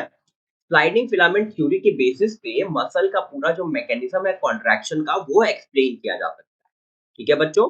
तो mechanism of muscle contraction sliding filament theory की मदद से एक्सप्लेन किया जाता है। वो कहती क्या है, स्लाइडिंग फिलामेंट थ्योरी बच्चों कहती है, बहुत इजी है, कि जो थिन फिलामेंट होता है वो थिक फिलामेंट के ऊपर स्लाइड करता है, स्लाइड करते हुए अंदर जाता है, ठीक है। कौन, थिन फिलामेंट थिक फिलामेंट के ऊपर स्लाइड करते हुए अंदर जाता है। समझो ये मायोसिन है, ये एक्टिन है, तो एक्टिन स्लाइड करता है मायोसिन में, ठीक है। मायोसिन अपनी जगह पे रहता है, मायोसिन अपनी जगह पे रहता है, एक्टिन स्लाइड करता है अंदर की तरफ और मसल का कॉन्ट्रैक्शन होता है। यही है स्लाइडिंग फिलामेंट थ्योरी। इसकी डिटेल आगे बढ़ो। देखो, जब भी मसल को कॉन्ट्रैक्ट होना है तो ऐसे ही नहीं कोई मसल कॉन्ट्रैक्ट हो जाती है, कोई सिग्नल आता है, वो वॉलंटरी सिग्नल हो सकता है, मतलब तुमने अपने दिमाग को बोला या तुमने सोचा कि मुझे ये मसल कॉन्ट्रैक्ट करनी है और फिर वो सिग्नल गया और फिर मसल का कॉन्ट्रैक्शन हुआ। या इनवॉलंटरी हो सकता है, मतलब कि तुम्हारे डाइजेस्टिव ट्रैक्ट में जो पेरिस्टाल्सिस हो रही है, ठीक है, जो बाउल मूवमेंट्स हो रही हैं, तो ये सारी मूवमेंट्स इनवॉलंटरी हैं, बट उसके लिए भी सीएनएस से तुम्हारा सिग्नल आता है मोटर न्यूरॉन के थ्रू, ठीक है। तब जाके मसल का कॉन्ट्रैक्शन होता है। तो muscle contraction is initiated by a signal sent by the CNS via a motor neuron. अब बच्चों देखो मोटर यूनिट क्या होता है, ठीक है। मोटर यूनिट एक टर्म है। मोटर यूनिट किसको कहते हैं, motor neuron along with the muscle fibers attached to it। जो मसल फाइबर जो है, ठीक है, वहां पे जो एक न्यूरॉन मैसेज लेके आ रही है कि हाँ भैया तुम कॉन्ट्रैक्ट करो, तो मोटर न्यूरॉन और वो जो मसल फाइबर है, मोटर न्यूरॉन और जो दोनों मसल फाइबर है, दोनों को मिला के हम बोलते हैं मोटर यूनिट। क्या बोलते हैं, मोटर यूनिट। एक यूनिट बन गया, ठीक है। जब भी दो या तीन चीजें मिलती तो एक यूनिट बन जाता है ना, तो हो गया ये मोटर यूनिट। मोटर यूनिट है क्या क्या, मोटर न्यूरॉन, ठीक है, जो मोटर न्यूरॉन मसल को कॉन्ट्रैक्ट करने के लिए सिग्नल लेके आ रहा है, और उसकी मसल फाइबर, ठीक है, ये दोनों को मिला के बोलते हैं मोटर यूनिट। अब बच्चों देखो अगला पॉइंट जो है वो है कि जो मोटर न्यूरॉन जो सिग्नल लेके आ रही है, ठीक है, और मसल फाइबर्स जो है जहां पे वो सिग्नल दे रही है, तो इन दोनों को तो मिला के तुम मोटर यूनिट बोलते हो। लेकिन जो मोटर न्यूरॉन और जो शार्कोलेमा है उस मसल फाइबर का, शार्कोलेमा क्या था, plasma membrane of the muscle fibre is known as sarcolemma. तो इनके बीच का जो जंक्शन है इसको हम बोलते हैं न्यूरोमस्कुलर जंक्शन या मोटर एंड प्लेट। बहुत इंपॉर्टेंट है ये नाम, न्यूरोमस्कुलर जंक्शन या मोटर एंड प्लेट, ठीक है बच्चा। न्यूरोमस्कुलर जंक्शन या मोटर एंड प्लेट है क्या, junction between the motor neuron and the sarcoplasm of muscle fibre. Motor neuron और शार्कोप्लाज्मा ऑफ मसल फाइबर का बीच का जो जंक्शन है उसी को बोल रहे हैं न्यूरोमस्कुलर जंक्शन, एनएमजे, या मोटर एंड प्लेट, ठीक है। Motor neuron along with the muscle fibers connected to it, ये बनाता है मोटर यूनिट। और junction between motor neuron and sarcoplasm muscle fibre is known as neuromuscular junction और motor end plate. आगे देखो बच्चा, सीएनएस से कोई भी न्यूरल सिग्नल आया न्यूरोमस्कुलर जंक्शन पे पहुंचा, ठीक है। न्यूरोमस्कुलर जंक्शन पे release of neurotransmitter acetyl choline. अब एसिटाइल कोलिन हर जगह एक्साइटेटरी है सिवाय हार्ट के लिए। जब एंडोक्राइन पढ़ोगे तो मैं ये पॉइंट तुम्हें याद दिलाऊंगा। तो न्यूरोट्रांसमीटर एसिटाइल कोलिन का रिलीज हुआ, ठीक है। और एसिटाइल कोलिन जब रिलीज हुआ तो इसकी वजह से एक एक्शन पोटेंशियल जनरेट हुआ, generation of action potential in the sarcolemma. तो न्यूरल सिग्नल आया न्यूरोमस्कुलर जंक्शन पे, release of neurotransmitter acetyl Colin, generation of action potential in the sarcolemma, sarcolemma में एक्शन पोटेंशियल जनरेट हुआ। अब क्या हुआ, ठीक है। Now action potential spreads in the muscle through out and causes the release of calcium causes the release of calcium causes the release of calcium in the sarcoplasm। अब ये calcium जो release हुआ है सार्कोप्लाज्म में, कहां से हुआ है? सार्कोप्लाज्मिक रेटिकुलम से हुआ है। सार्कोप्लाज्मिक रेटिकुलम है क्या? मसल फाइबर, मतलब कि जो मसल सेल है बच्चा, उसकी एंडोप्लाज्मिक रेटिकुलम को बोलते हैं sarcoplasmic reticulum, and that is the store house of calcium. Calcium का स्टोर हाउस है। तो जब एक्शन पोटेंशियल पहुंचा सार्कोलेमा पे, तो वो फिर पूरे सार्कोप्लाज्म में फैल गया और फिर सार्कोप्लाज्मिक रेटिकुलम तक गया और फिर वहां से कैल्शियम आयन का रिलीज कराया। एक बार कैल्शियम आयन का रिलीज जब हो जाता है, तो कैल्शियम आयन जो है ना, जो तुमने अभी पढ़ा था कि एक्टिन के ऊपर ट्रोपोनिन जो है, वो मायोसिन के बाइंडिंग साइट जो एक्टिन में प्रेजेंट है उसको मास्क करके रखता है, मतलब ढक के रखता है। एक बार जब कैल्शियम रिलीज हो जाता है तो ये कैल्शियम जाके उस प्रोपोनिन से बाइंड करता है और एक्टिन के ऊपर जो मायोसिन के लिए बाइंडिंग साइट है, ठीक है, वो ओपन हो जाता है। Removes the masking of active sites for myosin, यही लिखा हुआ है कि increase in calcium lead to the binding of calcium with the subunit of troponin on the actin filament and removes the masking of active sites for myosin. ठीक है, वही चीज English में लिखी हुई है, अंग्रेजी में लिखी हुई है। इसके बाद फिर देखो बच्चा क्या होता है। अब अनमास्किंग हो गई, अब इसके बाद एटीपी का हाइड्रोलिसिस होगा, ठीक है। मतलब एटीपी के हाइड्रोलिसिस होगा, एनर्जी रिलीज होगी। एनर्जी रिलीज होगी, अब मायोसिन का जो हेड है, ठीक है, मायोसिन का जो हेड है, जो हैवी न्यूरोमायोसिन, वहां पे क्या था, वहां पे एटीपी साइट था, एटीपी बाइंडिंग साइट था, वहीं पे एटीपी का हाइड्रोलिसिस हो रही है, एनर्जी रिलीज हुआ, ठीक है। और जो एक्टिन पे मायोसिन के लिए एक्टिव साइट है, तो पहले से एक्सपोज्ड है, ठीक है, क्योंकि वहां पे ट्रोपोनिन से कैल्शियम आके बाइंड कर गया है। और वहां पे जो बाइंडिंग साइट है मायोसिन के लिए एक्टिन पे, वो उसकी अनमास्किंग हो चुकी है, मतलब वो साइट ओपन है। एटीपी के हाइड्रोलिसिस किया मायोसिन ने, ठीक है, मायोसिन हेड ने, और फिर उससे जाके अटैच हो गया और वहां पे जाके क्रॉस ब्रिज का फॉर्मेशन हो गया। Myosin head binds to the exposed active sites on the actin to form a cross bridge. यहाँ पे क्रॉस ब्रिज का फॉर्मेशन हुआ, ठीक है। अब क्रॉस ब्रिज का फॉर्मेशन हुआ, समझो बच्चा, देखो इस तरह से समझो। ये मान लो तुम्हारा एक्टिन है, ठीक है, एक्टिन फिलामेंट है। ये मायोसिन और ये जो मेरी उंगलियां हैं, जो मेरी उंगलियां हैं बच्चों, ठीक है, ये मेरी उंगलियां जो है ये मायोसिन के हेड से। तो यहाँ पे अब देखो ये जाके इससे अटैच हो गए एक्टिन से, ठीक है, एक्टिन से अटैच हो गए और क्रॉस ब्रिज का फॉर्मेशन हो गया। अब इसको अंदर की तरफ खींचते हैं, अंदर की तरफ खींचते हैं, ठीक है, इनकी इस तरह से मूवमेंट होता है, अंदर की तरफ खींचते हैं, यही स्लाइडिंग हो रही है। The pulling of the attached actin filaments towards the center of the A band। तो जेट लाइन इस वजह से अंदर की तरफ खिंचती है और shortening in the length of the sarcomere, और शार्कोमियर की लेंथ छोटी हो जाती है।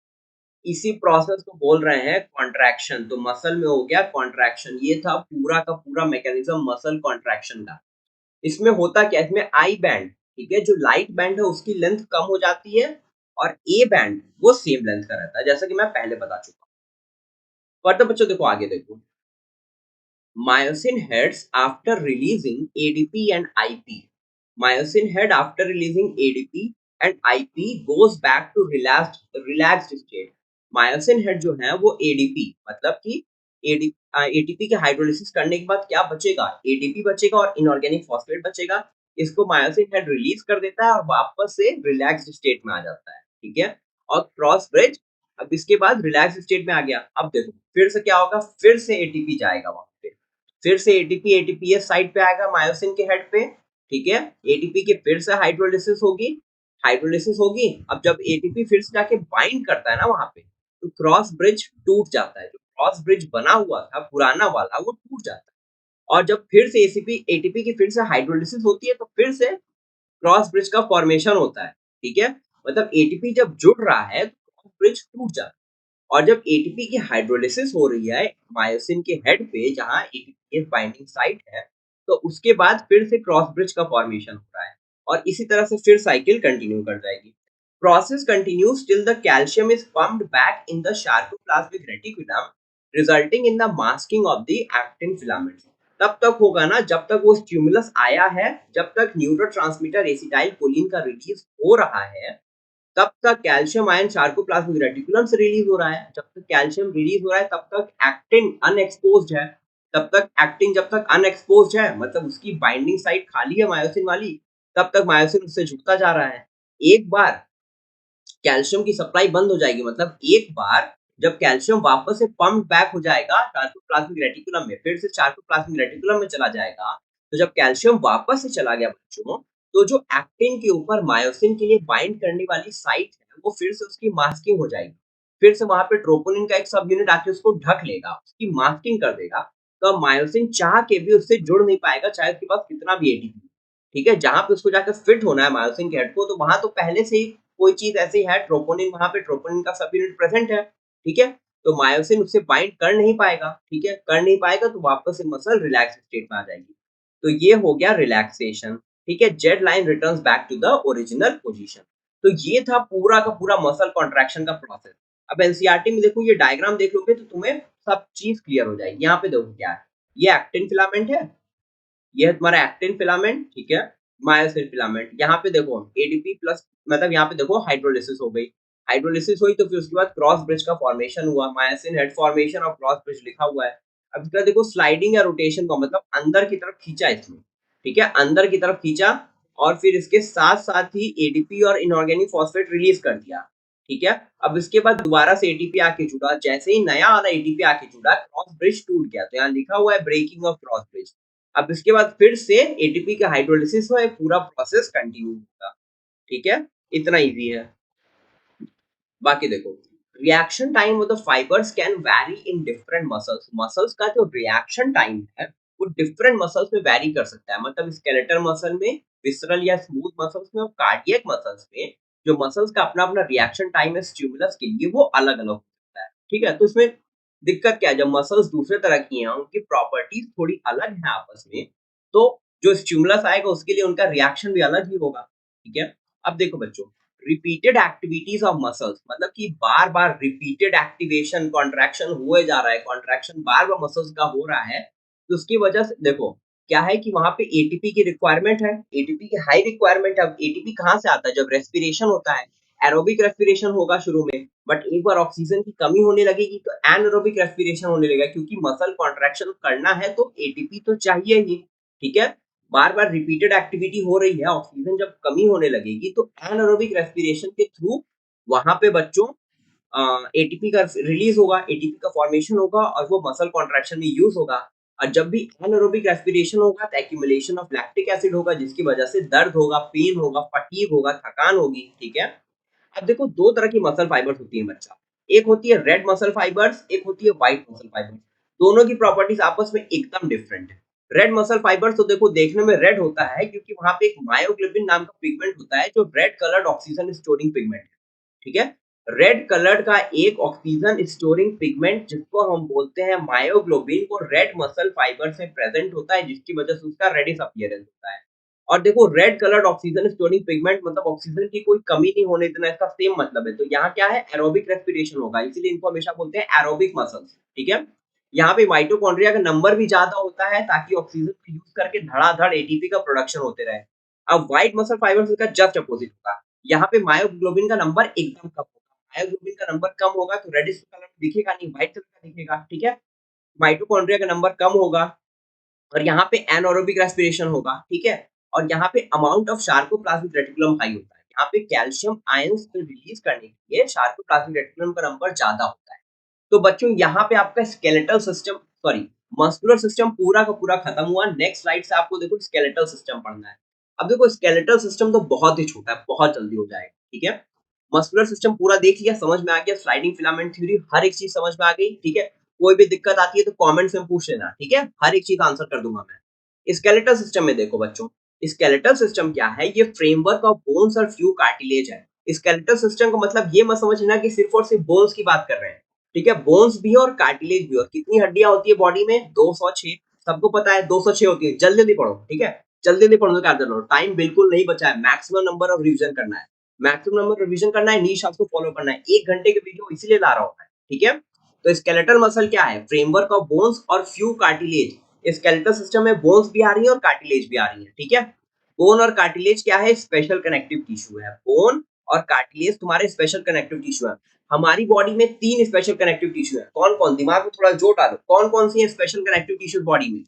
ब्लड है, बोन है, कार्टिलेज है। यही 3 स्पेशल कनेक्टिव टिश्यूज है हमारी बॉडी में। बोन्स क्या है? वेरी हार्ड है, ठीक है, वेरी हार्ड मैट्रिक्स है बोन का, due to deposition of calcium salt.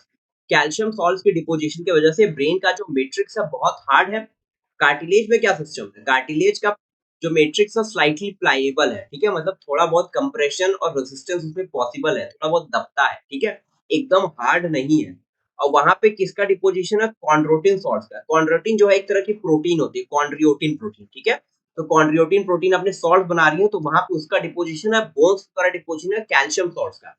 Calcium salt में क्या क्या आते हैं? कैल्शियम फॉस्फेट आते हैं, कैल्शियम सल्फेट सल्फेट आते हैं, कैल्शियम कार्बोनेट आते हैं, ठीक है, बाकी और भी कई तरह के सॉल्ट्स होते हैं बोन में, जिसकी वजह से उसका मैट्रिक्स बहुत हार्ड हो जाता है। स्केलेटल सिस्टम बच्चों देखो जान ही रहो, 206 हड्डियां होती है। अब स्केलेटल सिस्टम जो है ना वो दो मेन पार्ट्स में डिवाइड है, उसका मेन डिवीजन जो है वो दो है, ठीक है। क्या क्या नाम है? एक है एक्सियल स्केलेटन, दूसरा है अपेंडिकुलर स्केलेटन। एक्सियल स्केलेटन समझो कि जो बॉडी की मेन एक्सिस है ना, जो बॉडी की मेन एक्सिस है, मिडिल एक्सिस है, वहीं पे प्रेजेंट होता है। तो वहां जितनी ज्यादा बोन्स, जितनी भी सारी बोन्स हैं, उनको हम बोल रहे हैं एक्सियल स्केलेटन, जो बॉडी के मेन एक्सिस पे प्रेजेंट है, ठीक है। और बॉडी के एक्सिस से थोड़ा दूर जो प्रेजेंट है वो हो गया एपेंडिकुलर स्केलेटन। एक्सियल स्केलेटन में हमारी 80 हड्डियां आती हैं, 80, और एपेंडिकुलर में 126, ठीक है। तो एक्सियल स्केलेटन में कौन कौन सी बोन्स आ रही हैं? तुम्हारा आ रहा है स्कल, ठीक है बच्चों, स्कल आ रहा है, वर्टिब्रल कॉलम, रिब्स और स्टर्नम। स्कल आ रहा है, याद करो, स्कल आ रहा है, रिब्स आ रही हैं, स्टर्नम आ रहा है और वर्टिब्रल कॉलम आ रहा है। क्या क्या आ रहा है? Skull, ribs, sternum, vertebral column, ठीक है, चार चीजें। अपेंडिकुलर स्केलेटन में तुम्हारा क्या क्या आ रहा है? अपेंडिकुलर स्केलेटन में बच्चों तुम्हारा आ रहा है दोनों, चारों की चारों लिम्स, मतलब कि दो अपर लिम, दो लोअर लिम, और पेल्विक और पेक्टोरल गर्डिल, ठीक है, दो अपर लिम, दो लोअर लिम, पेक्टोरल गर्डिल और पेल्विक गर्डिल। पेक्टोरल गर्डिल क्या है? ये शोल्डर वाला एरिया है, यहाँ पे दो बोन है, एक क्लेवाइकल है, पीछे स्कैपुला है, ठीक है, दोनों साइड में, ठीक है। इसी के थ्रू जो तुम्हारे गर्डिल है, ठीक है, इन्हीं के थ्रू जो तुम्हारे लिम्स हैं वो एक्सियल स्केलेटन से अटैच्ड होते हैं, ठीक है। एपेंडिकुलर स्केलेटन में 126 बोन्स हैं, जिसमें कि 4 लिम्स हैं, 2 अपर लिम, 2 लोअर लिम, और बच्चों 2 गर्डिल है, एक पेक्टोरल गर्डिल ऊपर वाला, एक पेल्विक गर्डिल नीचे, ठीक है। एक्सियल स्केलेटन में कौन कौन सी मेन बोन्स है? स्कल है, स्टर्नम है, रिब्स है, वर्टिब्रल कॉलम है। आगे देखो बच्चों, एक्सियल स्केलेटन में 80 bones, 80 bones distributed in the main axis of the body, skull, vertebral column, sternum और ribs। अब देखो स्कल क्या है? स्कल में टोटल 22 बोन्स है। स्कल में कितनी बोन्स है? 22, ठीक है। स्कल में दो सेट ऑफ बोन्स है, there are two sets of bone in the skulls. एक है क्रेनियल बोन्स, एक है facial bones. Cranial bones are 8 in number and facial bones are 14 in number. देखो सिर्फ डाटा है, मैं एनसीईआरटी रिवाइज करा रहा हूँ तुम्हें, जहां कंसेप्ट आएगा मैं समझाते जाऊंगा, जहां पे तुम्हें याद करने वाली चीज मैं बोलते हुए चला जाऊंगा बच्चों, ठीक है। रिवीजन में देखो यही मतलब होता है कि जो तुम्हें पता है तुम मेरे थ्रू सुन, ठीक है, और उसके बाद फिर बुक से जाके खुद से पढ़ो। तो स्कल दो sets of bones, cranial bones और facial bones. Cranial bones are 8 in number and facial bones are 14 in number. Cranial क्या करता है? क्रेनियम जो है वो ब्रेन बॉक्स बनाता है, मतलब कि एक हार्ड प्रोटेक्टिव कवरिंग, जिसको हम बोल रहे हैं क्रेनियम। फेशियल बोन्स कहाँ है? फ्रंट ऑफ स्कल, स्कल के सामने जो सारी बोन्स दिख रही है ना, ये तुम्हारी फेशियल बोन्स में आती है। इसके अलावा स्कल में तुम्हारे ईयर ऑसाइकल्स आते हैं। ईयर ऑसाइकल्स मतलब ईयर की जो टाइनी टाइनी बोन्स है वो आती है। कौन कौन सी है? तीन टाइनी बोन्स है, मैलियस, इंकस, स्टेपिस। बचपन में ना ईयर ऑफ साइकिल्स के नाम क्या क्या पढ़ते थे? हैमर, एनविल और स्टिरअप। ठीक है, ये नाम नहीं थे, ये उनके शेप्स। ठीक है, मैलियस, इनकस, स्टेपिस या हैमर, एनविल, स्टिरअप। उसको छोड़ दो। ठीक है, 3 बोन्स हैं ईयर और साइकिल्स में, मैलियस, इनकस, स्टेपिस। तो 2 ईयर्स है हमारे, तो टोटल 6 हो गई। ठीक है, तो ईयर और साइकिल्स तुम्हारी 6 हो गई। क्रेनियल बोन्स तुम्हारी 8, फेशियल बोन्स 14, तो स्कल में टोटल 22 बोन्स, इसके अलावा 6 ईयर और cycle. The skull region articulates with the superior region of the vertebral column with the help of two occipital condyles. Dicondylic school. ठीक है, देखो बच्चा, जो स्कल रीजन है, ठीक है, जो स्कल है ये तुम्हारा वर्टिब्रल कॉलम से अटैच होता है, आर्टिकुलेट करता है, जुड़ता है with the help of two occipital condyles. पीछे जो ऑसिपिटल बोन है ना, वहां से 2 कॉन्डाइल्स निकले होते हैं। कॉन्डाइल मतलब प्रोजेक्शन, समझ लो। ठीक है, कोई अलग से ये बोन नहीं है ऑसिपिटल कॉन्डाइल, ऑसिपिटल बोन से ही 2 प्रोजेक्शन निकल रहे हैं, जिनको बोलते हैं ऑसिपिटल कॉन्डाइल्स। और इन्हीं ऑसिपिटल कॉन्डाइल्स की मदद से जो स्कल है वो वर्टिब्रल कॉलम से जुड़ता है। वर्टिब्रल कॉलम की जो पहली बोन होती है उसका नाम होता है एटलस। तो एटलस के थ्रू बच्चा तुम्हारा ऑसिपिटल बोन से 2 ऑसिपिटल कॉन्डाइल्स निकली होती हैं, और ये ऑसिपिटल कॉन्डाइल्स जुड़ती हैं एटलस से। अब क्योंकि हमारे स्कल में 2 ऑसिपिटल कॉन्डाइल्स है, इसलिए हमको बोला जाता है डाइकोंडाइलिक स्कल। ठीक है, डाइकोंडाइलिक। एम्फीबियंस में और ह्यूमंस में डाइकोंडाइलिक स्कल होता है, मतलब मैमल्स में। और बाकी तुम्हारा एप्स में, रेप्टाइल्स में, और क्या बच गया, एप्स में और रेप्टाइल्स में तुम्हारा होता है मोनोकोंडाइलिक स्कल, वहां पे एक ऑक्सीपिटल कॉन्डाइल होता है। बाकी बच्चों देखो, एक स्ट्रक्चर आ रहा है अभी ह्यूमन स्कल का, इसको ध्यान से देखो। यहाँ पे देखो क्या क्या है। देखो, पहले तो देखो, क्रेनियम में तुमने कितनी बोन्स पढ़ी थी? क्रेनियम में तुमने 8 बोन्स पढ़ी थी। तो frontal, temporal, parietal, occipital. Frontal, parietal 2, temporal bone 2, occipital bone 2। ठीक है, तो टोटल क्रेनियम में कितने हो गए? 8। ये हो गया देखो फ्रंटल पोर्शन 2 बोन, ठीक है। इधर हो गया टेम्पोरल, इधर हो गया पैराइटल, और पीछे हो गया ऑसिपिटल। सारी की सारी बोन्स 2 हैं, तो क्रेनियम के 8 बोन्स हो गई। इसके अलावा फेस में तुम्हारे 14 बोन्स थी। ईयर और साइकिल्स तुम्हारी 6 थी। ठीक है, ये देखो, ये ऑसिपिटल कॉन्डाइल, ये कोई बोन नहीं है बच्चा, ये ऑसिपिटल बोन से ही 2 प्रोजेक्शंस निकली हुई है। ठीक है, इनको याद रखोगे। स्फेनॉइड बोन, देखो ये नाम याद कर लो, इतना जरूरी नहीं है, बस मैं आपको पढ़ देता हूँ। स्फेनॉइड बोन,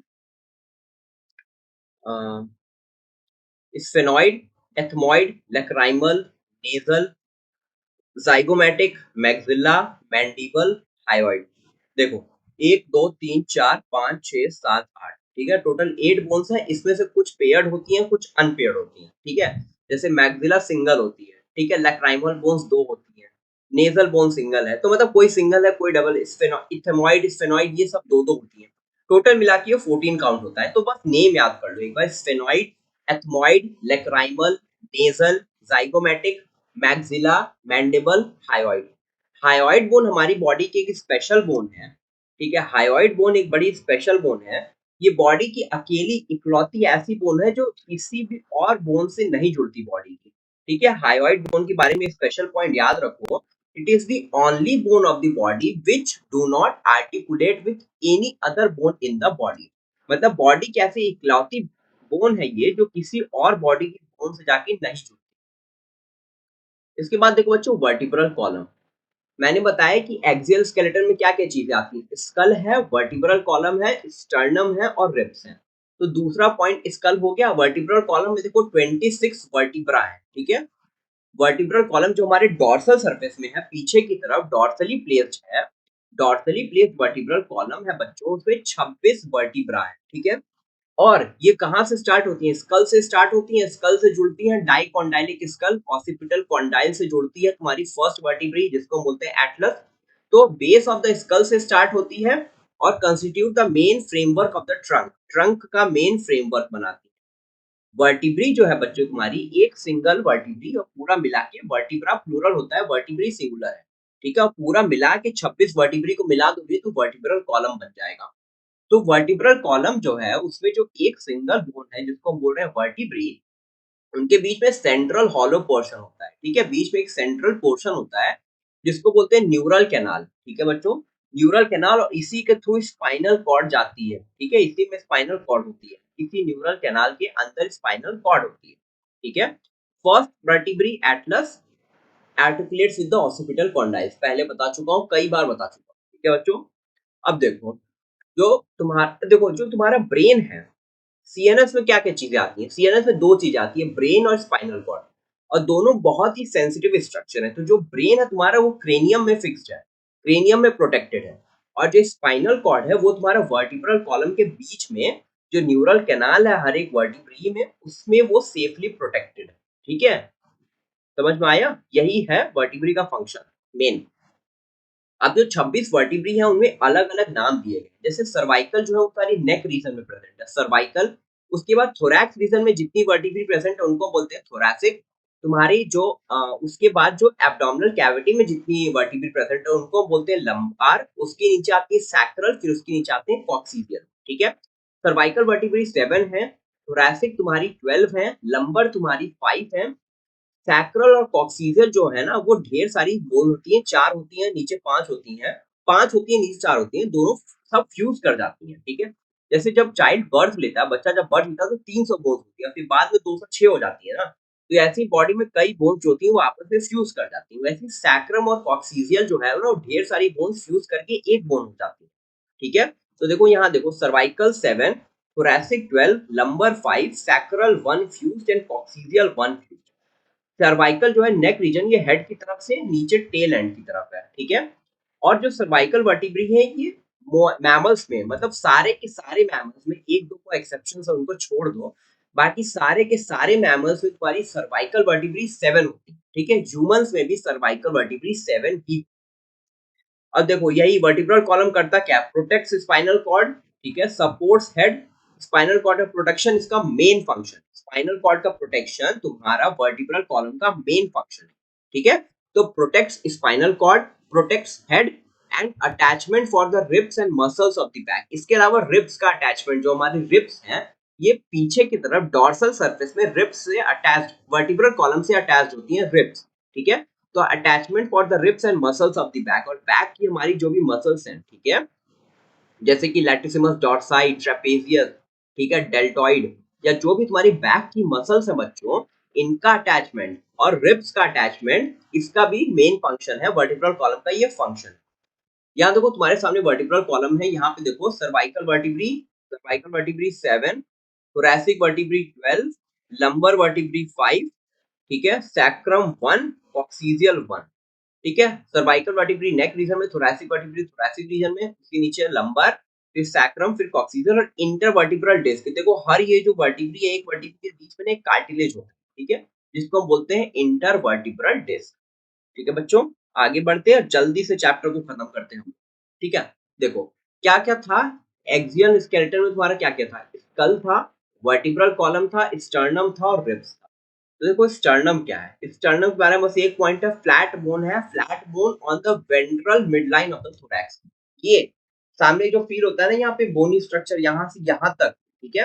फिर उसके बाद से तुम अगर प्रेस करोगे यहाँ पे आके, ठीक है, अपनी बॉडी में यहाँ पे प्रेस करोगे तो फील होगा कि मतलब वो थोड़ा पेन होगा, ठीक है? वहाँ पे डायफ्राम आ जाता है, ठीक है बच्चा? तो ये जो है ये पोर्शन है तुम्हारा, ठीक है? ये जो फील हो रहा है यहाँ पे बोनी प्रोमिनेंस यहाँ पे आता है, ये तुम्हारा हो गया स्टर्नम, ठीक है? यही फ्लैट बोन है on the ventral mid line of the thorax, thorax के मिड लाइन में, वेंट्रल साइड में। इसके बाद बच्चों तो क्या आता है, रिब्स आता है, ठीक है? रिब्स कितनी है, 12 पेयर्स। एक्सियल स्केलेटन का आखिरी सेट जो है वो रिब्स है। रिब्स 12 पेयर्स है, मतलब कि टोटल रिब्स कितनी हो गई, 12 इंटू 2, 24 रिब्स, ठीक है? बॉडी में 24 रिब्स है। रिब्स कैसी हैं, thin flat bones connected dorsally to a vertebral column and ventrally to the sternum. Vertebrae जो रिब्स है तुम्हारी, वो थिन फ्लैट बोन्स हैं जो डॉर्सली पीछे की तरफ वर्टिब्रल कॉलम से जुड़ी हैं और आगे की तरफ स्टर्नम से जुड़ी हुई हैं। Two articulation surface on dorsal and hence is known as bicephalic. इस पॉइंट का मतलब समझो, ये पॉइंट बहुत इंपॉर्टेंट है बच्चों तुम्हारे लिए, ठीक है? Two articulation surface on dorsal end bicephalic, मतलब कि जो ये वर्टिब्रल कॉलम से पीछे की तरफ जुड़ी हुई है ना तुम्हारी रिब्स, एक रिब, ठीक है, रिब अगर इस तरह से मान लो, ये एक रिब हुआ, ठीक है बच्चों, ठीक है, कोशिश करता हूँ बढ़िया बनाने की ताकि तुम्हें समझ में आए। ये एक रिब हुआ ना, तो ये समझ लो यहाँ पे आगे ये स्टर्नम से, इस वाले पोर्शन से स्टर्नम से जुड़ रहा है, इस वाले पोर्शन से इसको जुड़ना है किससे, इस वाले पोर्शन से दूसरे साइड से इसको जुड़ना है वर्टिब्रल कॉलम से, वर्टिब्री से, ठीक है। तो ये वाला पोर्शन में ना देखो ये इस तरह से दो एंड होते हैं, इस तरह से होता है ये, ठीक है, दो हेड हो जाते हैं इसके पीछे की तरफ, इसलिए इसको बोलते हैं बाइसिफेलिक, मतलब दो हेड हैं इसके, बाइसिफेलिक।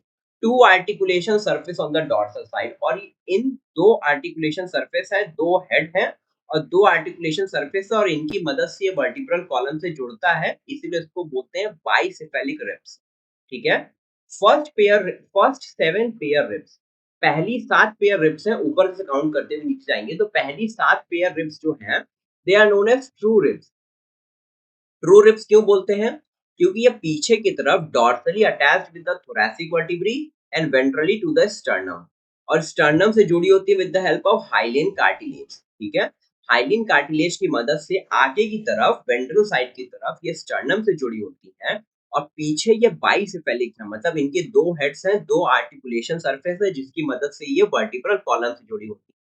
पहली 7 पेयर रिब्स को हम बोल रहे हैं ट्रू रिब्स। उसके बाद 8th 9th और 10th रिब्स, जो 8th 9th और 10th, इनको हम बोलते हैं बच्चा फॉल्स रिब्स या वर्टिब्रो कॉन्ड्रल रिब्स।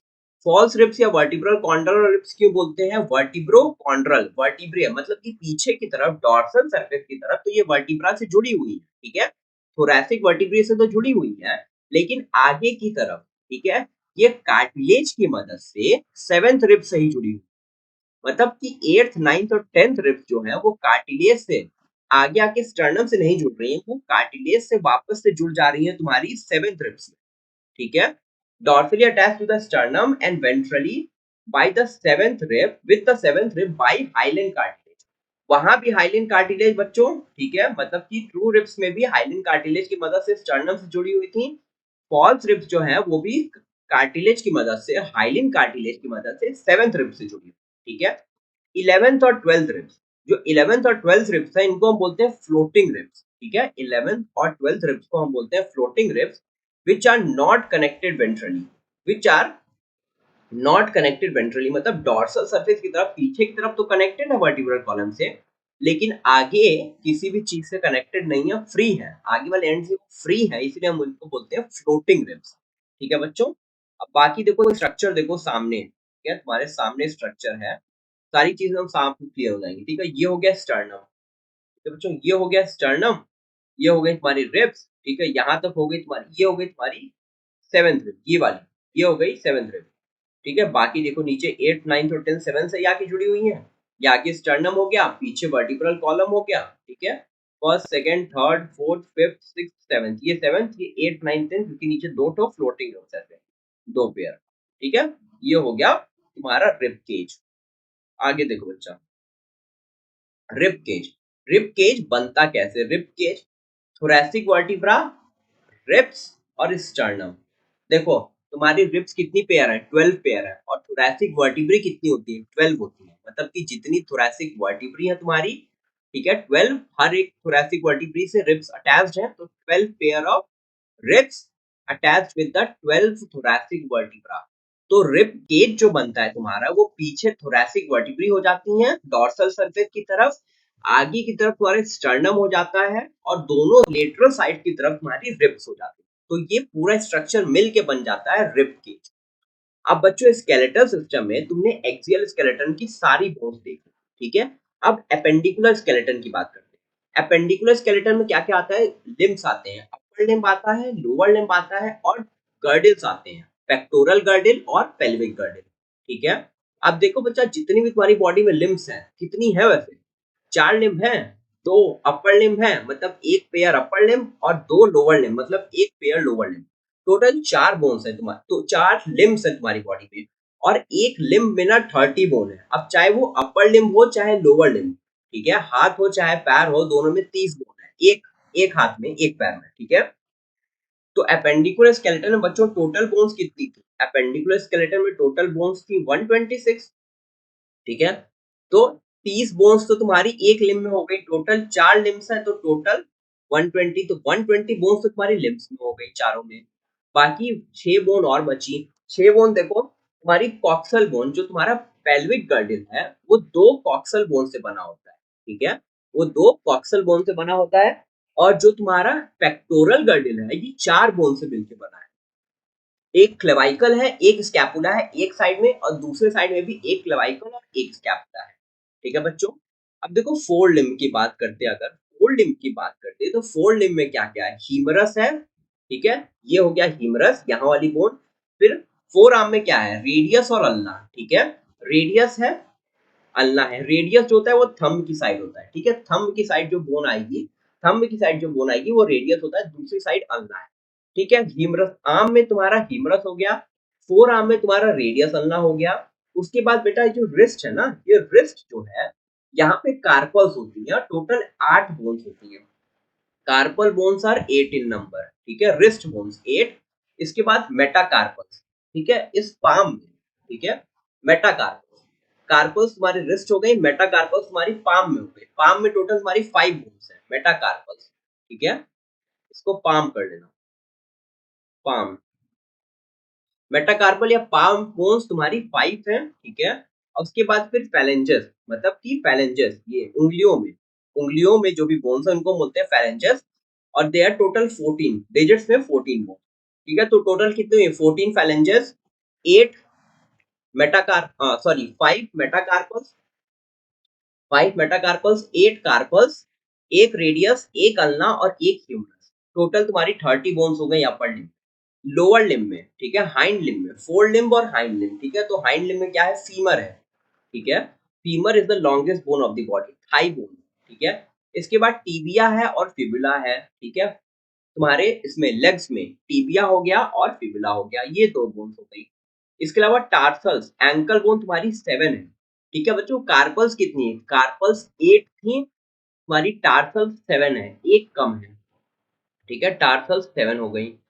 मेटाटार्सल्स तुम्हारी 5 है, जैसे कि मेटाकार्पल्स 5 थी वैसे ही मेटाटार्सल्स 5 है। ठीक है, फैलेंजेस यहाँ 14 है, अपर लिम्ब में या फोर लिम्ब में और हाइंड लिम्ब में, दोनों में 14 फैलेंजेस सेम। ठीक है, इसके अलावा एक यहाँ पे एक और बोन है पेटेला। ठीक है, patella which is cup shaped या नी कैप।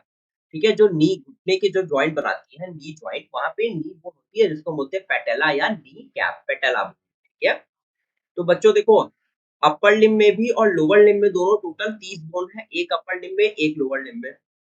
फर्क सिर्फ इतना आ रहा है कि लोअर लिम्ब में तुम्हारा एक एक्स्ट्रा बोन आ रही है, एक्स्ट्रा क्या आ रही है, दोनों में 30 ही है। लोअर लिम्ब में तुम्हारी एक बोन है पेटेला। ठीक है, तो एक बोन वहां पे कम हो जाती है। टार्सल्स में एक बोन कम हो जाती है, एंकल बोन पे 7 होती है। जबकि रिस्ट में, अपर लिम्ब में देखोगे तो जो रिस्ट, ठीक है, जो कार्पल्स है तुम्हारे, ठीक है, carpals they are 8 in number. ठीक है, ये 8 है, और टार्सल्स जो है वो 7 है, और वहां पे एक एक्स्ट्रा बोन है, डी कैप या पेटेला। ठीक है, pectoral and pelvic girdle help in the articulation of limbs with the axial skeleton. जैसे कि बच्चों मैंने पहले ही बोल दिया कि पेक्टोरल गर्डल और पेल्विक गर्डल जो है ये लिम्स को जुड़ने में मदद करता है एक्सियल स्केलेटन से। यहाँ स्ट्रक्चर देख लो बच्चा, ये देखो, ये हो गया क्लेवाइकल। ठीक है, क्लेवाइकल ये पीछे हो गया, उसके डॉर्सल सरफेस की तरफ स्कैपुला, यही दोनों मिलके बना देते हैं पेक्टोरल गर्डल। ठीक है, फिर ये हो गया हीमरस आर्म में, फोर आर्म में रेडियस और अल्ना, फिर कार्पल्स, मेटाकार्पल्स, फेलेंजेस। सबका नंबर लिख लो तो, क्लेवाइकल कितनी होती है, एक एक साइड में। ठीक है, स्कैपुला भी एक एक साइड में, हीमरस एक, रेडियस एक, अल्ना एक, कार्पल्स 8, मेटाकार्पल्स 5, फेरेंजेस 14। ठीक है, वैसे बच्चा लोअर लिम्ब में देखो, इलियम, इस्चियम, प्यूबिस, ये तीनों बोन्स आपस में फ्यूज करके एक कॉक्सल बोन बनाते हैं। ठीक है, तीनों, सैक्रम जो है ये तुम्हारा वर्टिब्रल कॉलम का पार्ट हो गया, इसको भी लीव करते हैं। ठीक है, तो इलियम, इस्चियम, प्यूबिस, ये तीन बोन्स आपस में फ्यूज करके एक कॉक्सल बोन बनाती है। इसके अलावा femur, patella, tibia, fibula, tarsals, metatarsals and phalanges. ठीक है बच्चों, नंबर लिख लेते सबका। कॉक्सल बोन एक है, इलियम, इस्चियम और प्यूबिस, तीन बोन फ्यूज करके एक कॉक्सल बोन। फीमर एक, पेटेला एक, नीकैप, टीबिया एक, फिबुला एक, टार्सल्स 7, मेटाटार्सल्स 5, पैलेंजेस 4। ये हो गया अपर लिम्ब और लोअर लिम्ब। अब बच्चों देखो, पेक्टोरल गर्डल और पेल्विक गर्डल देख लो। पेक्टोरल गर्डल में क्या क्या है, क्लेवाइकल और स्कैपुला है। क्लेवाइकल स्कैपुला एक हाफ बना रही है, मतलब एक तरफ का बना रही है पेक्टोरल गर्डल। वैसे ही दूसरी तरफ भी पेक्टोरल गर्डल, दोनों को मिला के एक हाफ दूसरा आपको मिला दोगे तब टोटल पेक्टोरल गर्डल मिलेगा। 2 बोन्स हैं, स्कैपुला है और क्लेविकल। वैसे टोटल पेक्टोरल गर्डल में अगर क्वेश्चन आता है कि पेक्टोरल गर्डल में टोटल कितनी बोन्स है, तो तुम्हारा आंसर होगा बच्चा 4, 2 क्लेविकल और 2 स्कैपुला। अच्छा अगर कोई पूछे कि पेल्विक गर्डल में कितनी बोन्स है, तो 6 मत बोल देना कि इलियम इस्चियम प्यूबिस एक तरफ और इलियम इस्चियम प्यूबिस दूसरी तरफ, तो टोटल 6 बोन्स नहीं। पेल्विक गर्डल में तुम्हारी 2 बोन्स है, एक कॉक्सल बोन लेफ्ट साइड की, एक कॉक्सल बोन राइट साइड की। अब एक कॉक्सल बोन जो है वो form by the fusion of 3 bones, ilium ischium pubis. Adult में तीनों का फ्यूजन हो चुका है, ठीक है। तो स्कैपुला की बात करते हैं बच्चों, पहले पेक्टोरल गार्डियन में देखते हैं scapula. Scapula large triangular flat bone है, ठीक है, in the dorsal part of the thorax between second and seventh rib. Second और सेवेंथ रिब के बीच में, ठीक है, सेकंड और सेवेंथ रिब के बीच में, एकदम याद कर लो। डॉर्सल सरफेस मतलब पीठ की तरफ है, पीछे की तरफ सेकंड और सेवेंथ रिब के बीच में ट्रायंगुलर फ्लैट बोन है थोरैसिक रीजन में, जिसको हम बोल रहे हैं स्कैपुला। स्कैपुला है slightly elevated ridge called the spine, flat expanded process called the acromion. अब देखो बच्चा, जो क्लेविकल होती है, देखो स्कैपुला का स्ट्रक्चर बनाता हूँ, ठीक है। मान लो ये स्कैपुला है, ठीक है, यहाँ से ना एक फ्लैट एक्सटेंशन निकलता है जिसको हम बोलते हैं स्पाइन, और फिर आगे चल के ये एक एक्सटेंडेड पार्ट बनाता है, ठीक है, इसको हम बोलते हैं एक्रोमाइन। ठीक है, ये प्रोसेस है। देखो बोन से जब भी कोई चीज इमर्ज करती है, बाहर की तरफ निकलती है, उसको हम बोलते हैं प्रोसेस, ठीक है। तो ये जो चीज ये है, ये एक एक्सटेंशन है, ठीक है, बोन के ऊपर की तरफ से एक्सटेंशन है जिसको हम बोल रहे हैं स्पाइन। और यही स्पाइन आगे बढ़ के एक प्रोसेस बना रहा है जो कि फ्लैट और एक्सपेंडेड है, जिसको हम बोल रहे हैं एक्रोमाइन, ठीक है। और इसी एक्रोमाइन प्रोसेस से हमारा क्लेविकल आके आर्टिकुलेट करता है, मतलब कि जुड़ता है, ठीक है। अब देखो बच्चा, इसी एक्रोमाइन प्रोसेस के नीचे ना एक डिप्रेशन है जिसको हम बोल रहे हैं ग्लिनॉइड कैविटी, ठीक है। ग्लिनॉइड कैविटी और हीमरस आके यहीं से जुड़ता है, जिसको बोल रहे हैं शोल्डर ज्वाइंट बनाता है। तो क्लेविकल स्कैपुला के बारे में बच्चों समझो। स्कैपुला जो है वो एक ट्रायंगुलर फ्लैट बोन है, डॉर्सल सरफेस में पीछे की तरफ थोरैसिक चेंबर में सेकंड और सेवेंथ रिब के बीच में है, ठीक है। सेकंड और सेवेंथ रिब के बीच में इसका लोकेशन हो गया। ट्रायंगुलर फ्लैट बोन है, यहां से एक रिज निकलता है, ठीक है, एक रिज है बाहर की तरफ, जिसको हम बोल रहे हैं स्पाइन। रिज जो बाहर की तरफ निकल रहा है, इसको हम बोल रहे हैं स्पाइन। और ये स्पाइन आगे बढ़ के एक एक्सटेंडेड फ्लैट एक्सटेंडेड पार्ट बना रहा है, जिसको हम बोल रहे हैं एक्रोमाइन। एक्रोमाइन प्रोसेस, बोन से जब भी कोई चीज बाहर की तरफ निकलती है उसको हम प्रोसेस बोल देते हैं, ठीक है। तो एक्रोमाइन प्रोसेस। अब जो तुम्हारा क्लैविकल है, ठीक है, क्लैविकल बोन जो है वो तुम्हारा एक्रोमाइन प्रोसेस के थ्रू जुड़ता है, ठीक है, आर्टिकुलेट करता है, वहां पे दोनों के बीच में ज्वाइंट बनता है।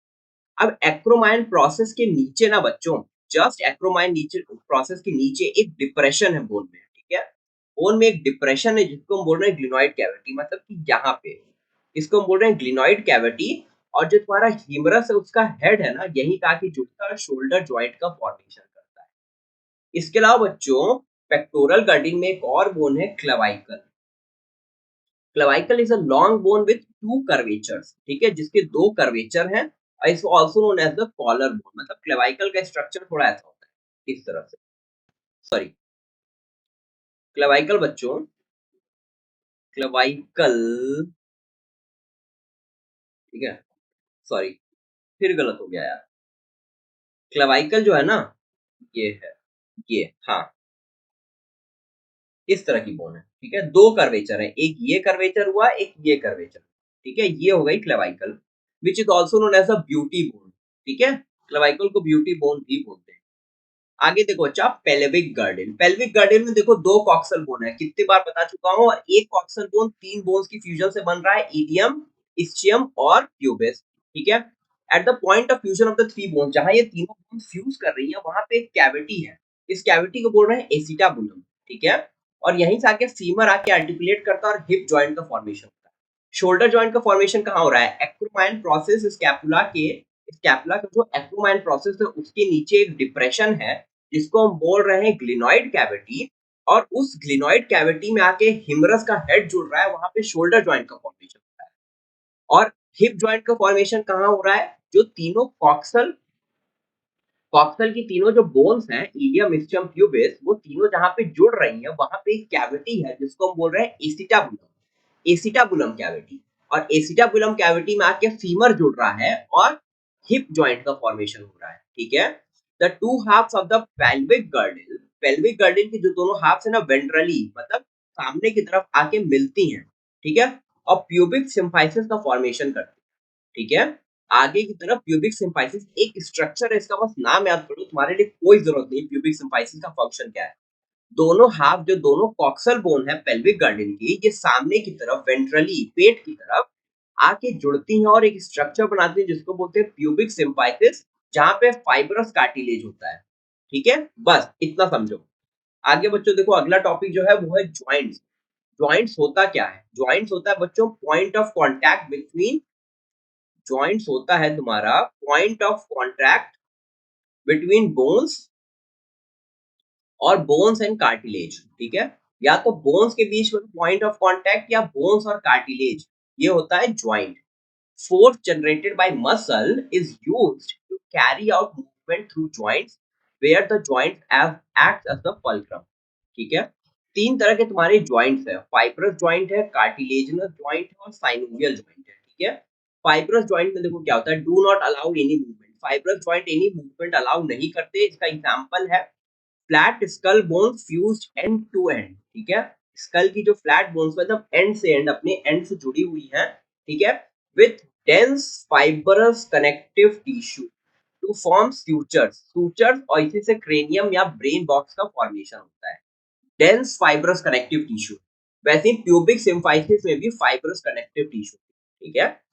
कार्टिलेजिनस जॉइंट्स में है bone joint with the help of cartilage, ठीक है। फाइब्रस जॉइंट है वो किससे जॉइंट है, फाइब्रस जॉइंट जो है वो डेंस फाइब्रस कनेक्टिव टिश्यूज के थ्रू वहां जॉइंट बन रहा है। कार्टिलेजिनस जॉइंट में तुम्हारा कार्टिलेज है, ठीक है, इनका लिमिटेड मूवमेंट है और फाइब्रस जॉइंट का एकदम मूवमेंट नहीं है, ठीक है। कार्टिलेजिनस जॉइंट का एकदम लिमिटेड मूवमेंट है।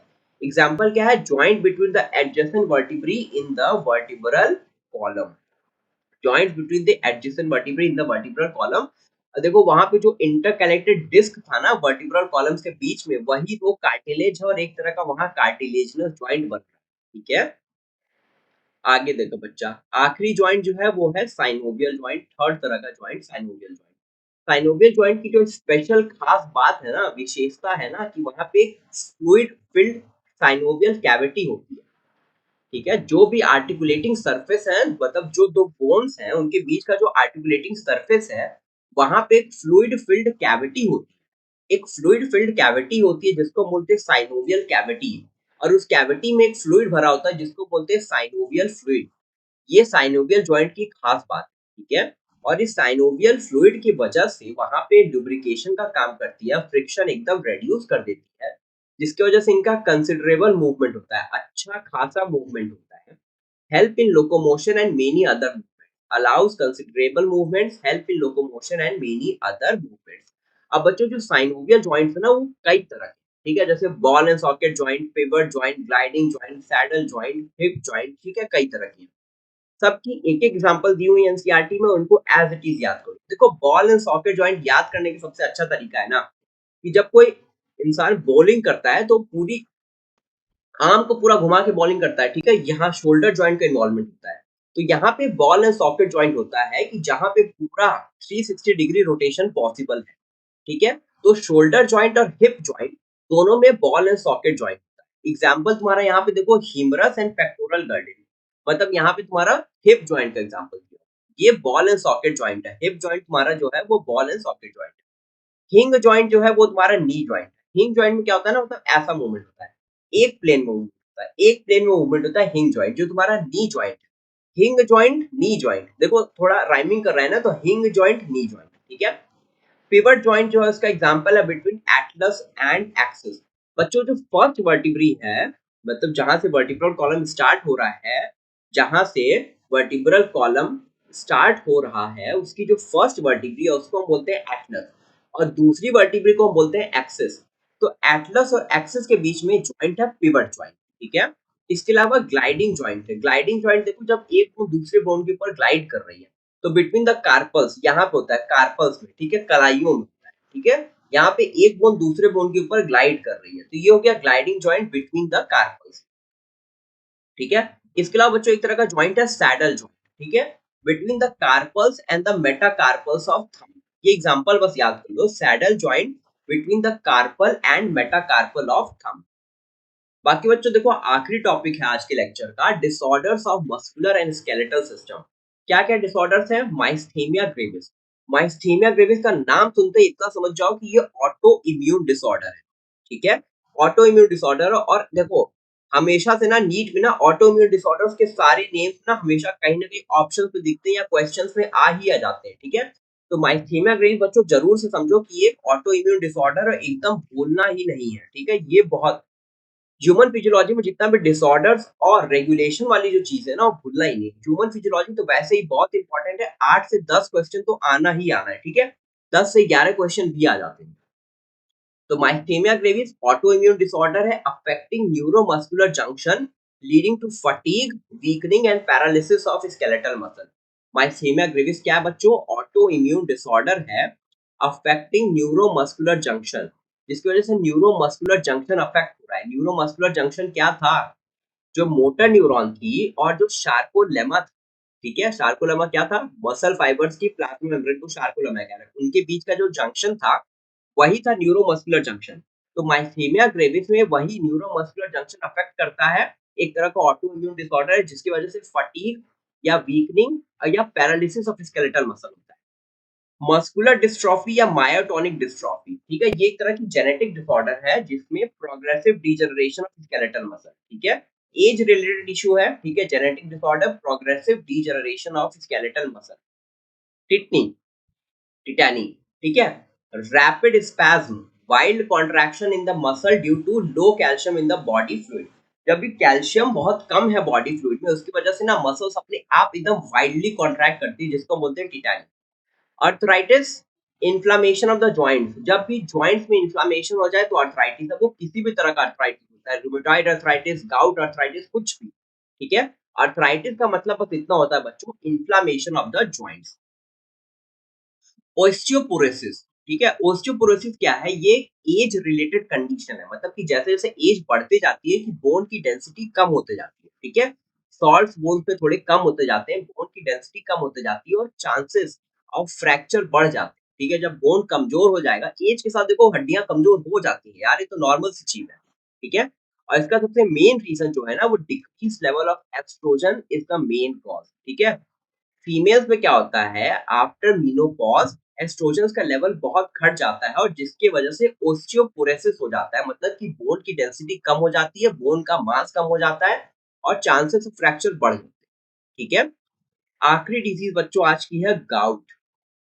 गाउट क्या है? Inflammation of joints due to deposition of uric acid crystals. मैंने तुम्हें कहा ना अर्थराइटिस क्या था, मतलब कभी भी अगर जॉइंट्स का इन्फ्लामेशन हो जाए तो वो अर्थराइटिस है। गाउट भी एक तरह का अर्थराइटिस ही है, यहाँ पे इन्फ्लामेशन ऑफ जॉइंट्स होता है due to deposition of uric acid crystals. Uric acid crystals का डिपोजिशन हो जाता है तो जॉइंट का इन्फ्लामेशन होता है which is known as gout.